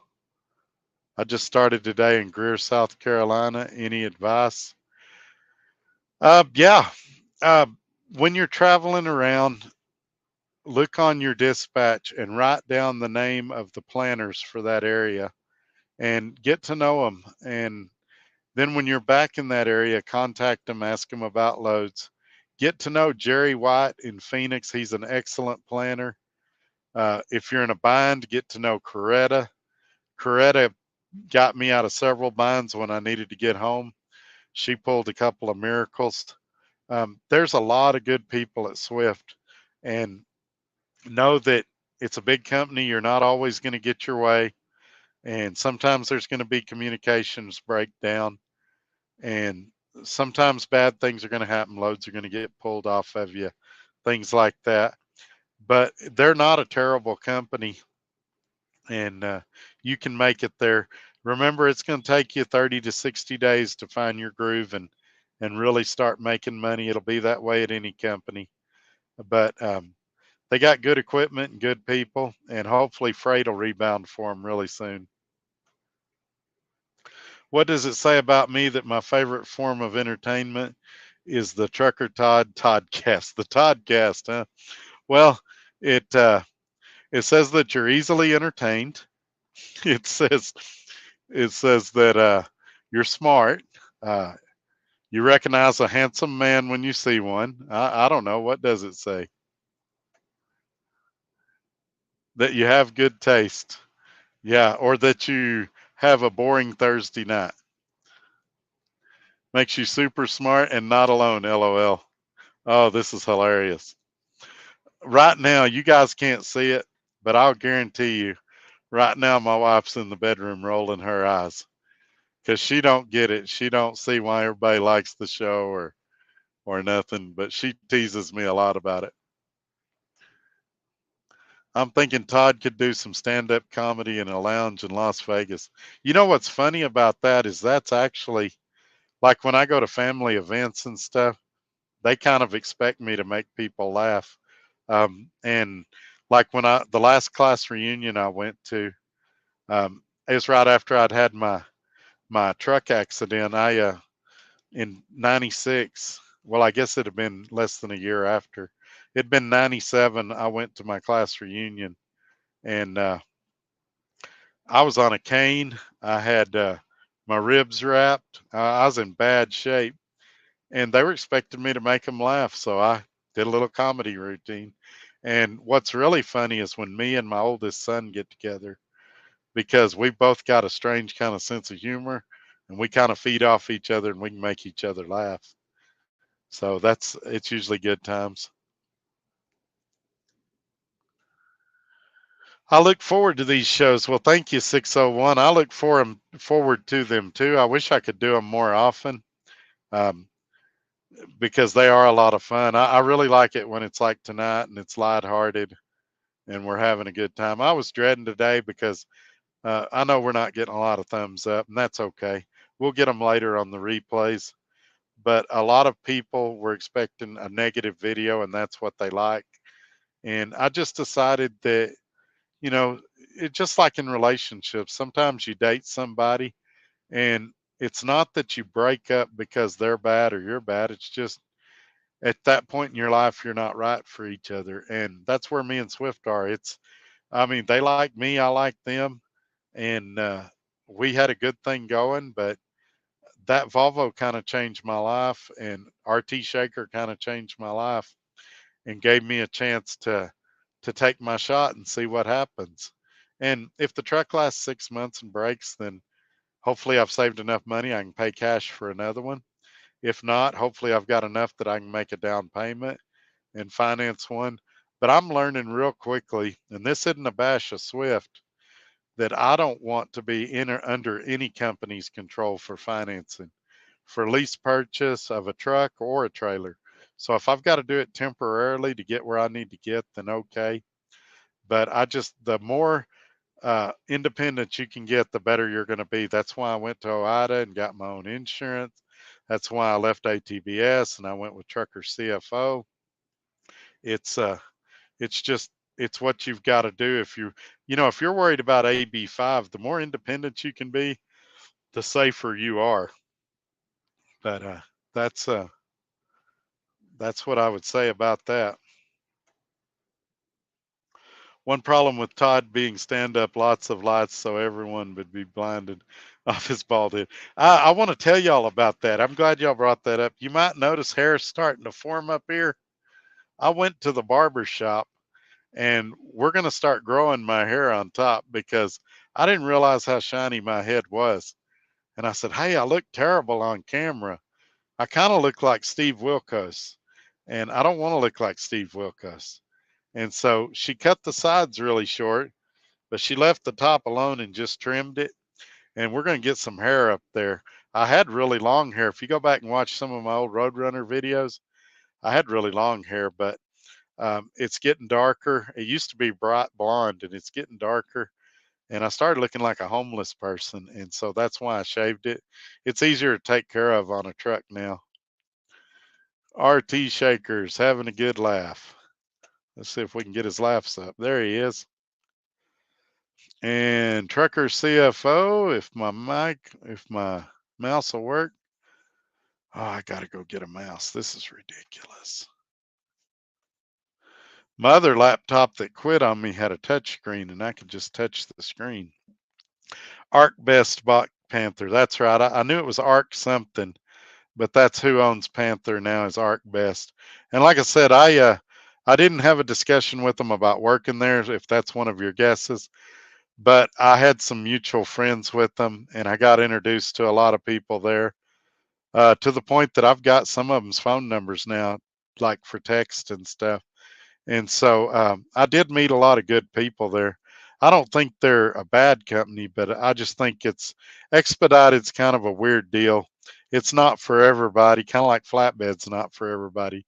But for some people, they love it. And if you're a husband and wife team, it can be a really good deal. You're so funny, Todd. Thank you. I know Todd is somewhere in Texas. Yeah, right now I'm in Lubbock, Texas, but let me change that real quick. Through the magic of the internet, I can be, ta-da, I'm in Florida. How do you like that? This is about a quarter of a mile from my good friend James's house. He's in here as Fly Rabbit. I'm not sure if he's still with us tonight. He was on his way home, and I'm sure he's home.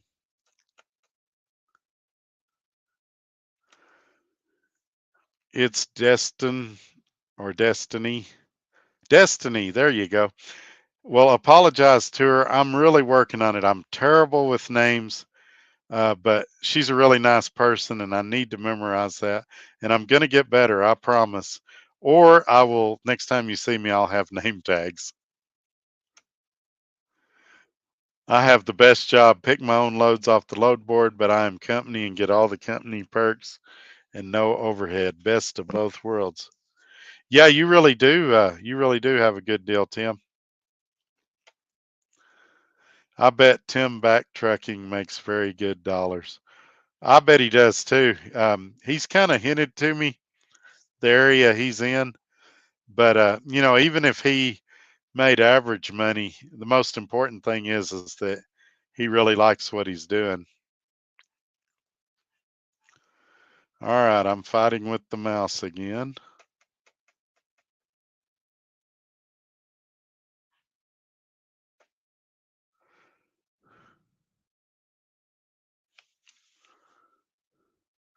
I'm trying to get caught up on the comments. Sorry about that.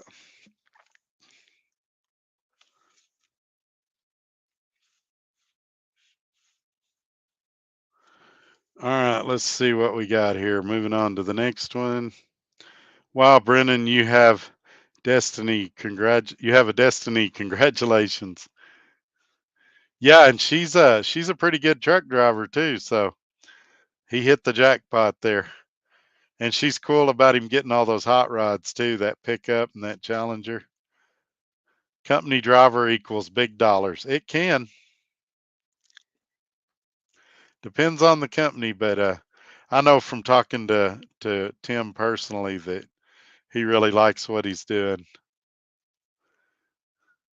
Let's see what we got here. Brennan's still laughing. Poor guy. He's going to be sore tomorrow. His stomach's going to be hurting from laughing so much. Too darn funny. Thanks, Dennis. I appreciate it. When your wife makes fun of you, tell her she is making fun of all of us because we enjoy your shows. She's over here rolling her eyes. She does not get it.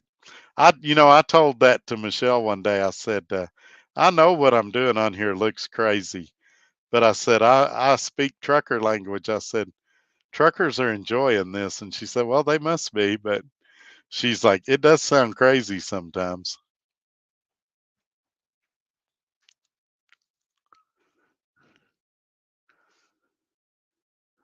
I don't make freedom money, but for once in my life, I don't have a zero bank account. No, that's going to be me in about a week and a half. I'll have a zero bank account. Well, if you're like me, my hair doesn't grow on top, so I have to shave my head so I don't look like someone's old science teacher. Oh, that's funny. Yes, sir. According to Mac Davis, happiness is Lubbock, Texas, but it was in his rearview mirror.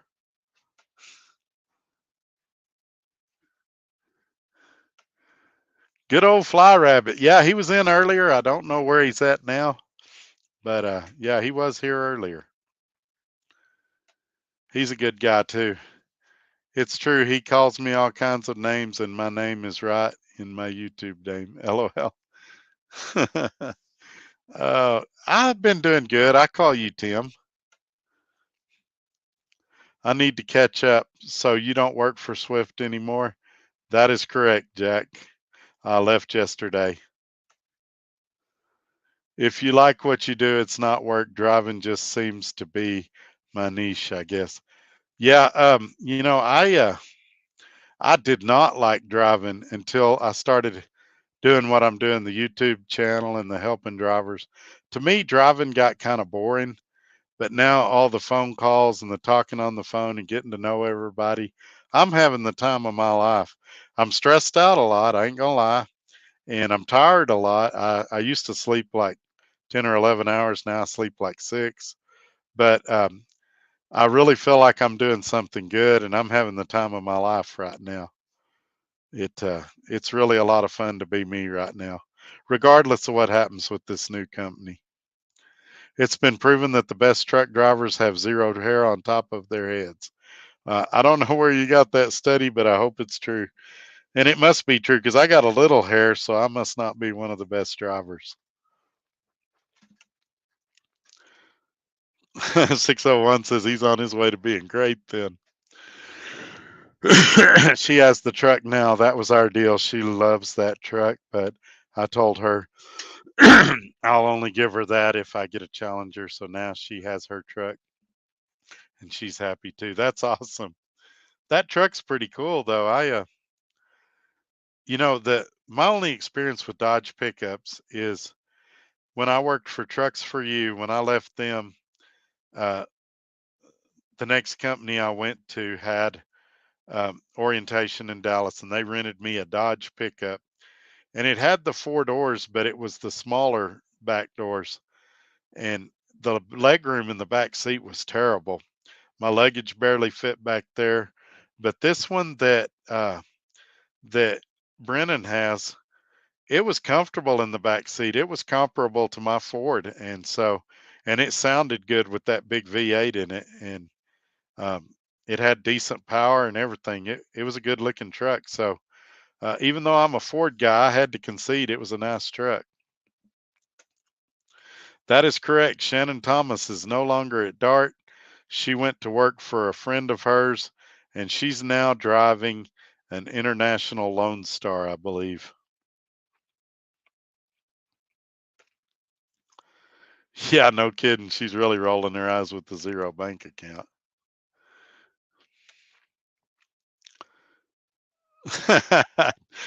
They said they're rolling their eyes at you too. Yes, I'm no longer at Swift. I left them yesterday. I went into the whole explanation. Go back and watch the recap, and you can see how that came to pass and what my future plans are, things like that. I'm not releasing the name of the next company yet because I want to go there and see how it is before I recommend them. Maybe in the next couple of weeks I'll start talking about them. Maybe next week. We'll just see how things go. I hope to be done with the Volvo tomorrow. No matter what, I will always have a place in my heart for Swift. Yeah, yeah, I get it.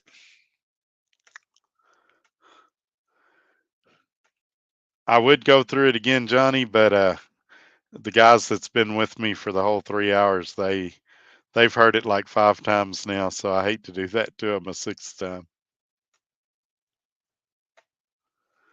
The truck actually has the same motor as the Challenger, same rear end, but truck is 8-speed auto, Challenger is 6-speed manual. Yeah, I bet it would be super easy to tune either one of those vehicles and really get some power out of them.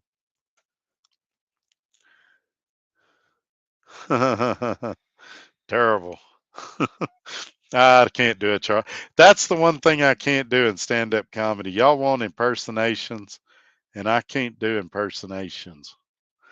Well, I can do Gomer Pyle, but that's just a simple Southern. Well, golly, oh man, if you guys only knew how bad I'm irritating my wife right now.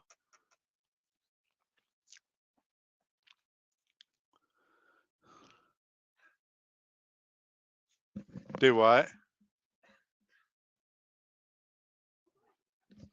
Oh, yeah, it's a that's part of marriage is irritating your wife. All right, let me see here. Comments have slowed down. We may be wrapping this up pretty soon. I've got my website there. I hope y'all are checking it out. It does give, man, this, I don't like this background. It makes me look fatter than I am. But yeah, if y'all hadn't checked out the website, check it out. We're going to be making some changes there. I got to add Trucker CFO's information on there and remove Dart's information and do some stuff like that. Check that out. Shoot me an email and let's see if we got any more comments. I'm not telling her that. Y'all trying to get me in trouble. She's reading the comments though. She's seeing them. But here's something I can tell you. I'm always saying I'm going to talk bad about her. Here's something I can tell y'all about her. This is how much she enjoys my videos. Last time I went live, which had been last Thursday, she fell asleep during my live video. Now, I know some of you are on the edge of your seat going, this is quality entertainment. She was so entertained, she fell asleep. She was so entertained that she almost made me go up to the office to do this video. She almost didn't want me to do it in the house. Rolling at 3, got to get some sleep. Good night. Have a good night, 601. Thanks for coming in. I think we're winding down now, too. Oh, she hates when people says that. She's married to a star now. Yeah, she does not think I'm a star. She thinks I'm a royal pain in the something else. But yeah, that's funny. All right. Good night, Todd. Good night, everyone. Great show as always. Thanks, Brendan. I appreciate y'all being here. We'll catch you on the next one. I'm going to cut it now for, I may not say anything, get myself in trouble with the company, but I might get myself in trouble with her. We'll see y'all later. Have a good night. Bye bye.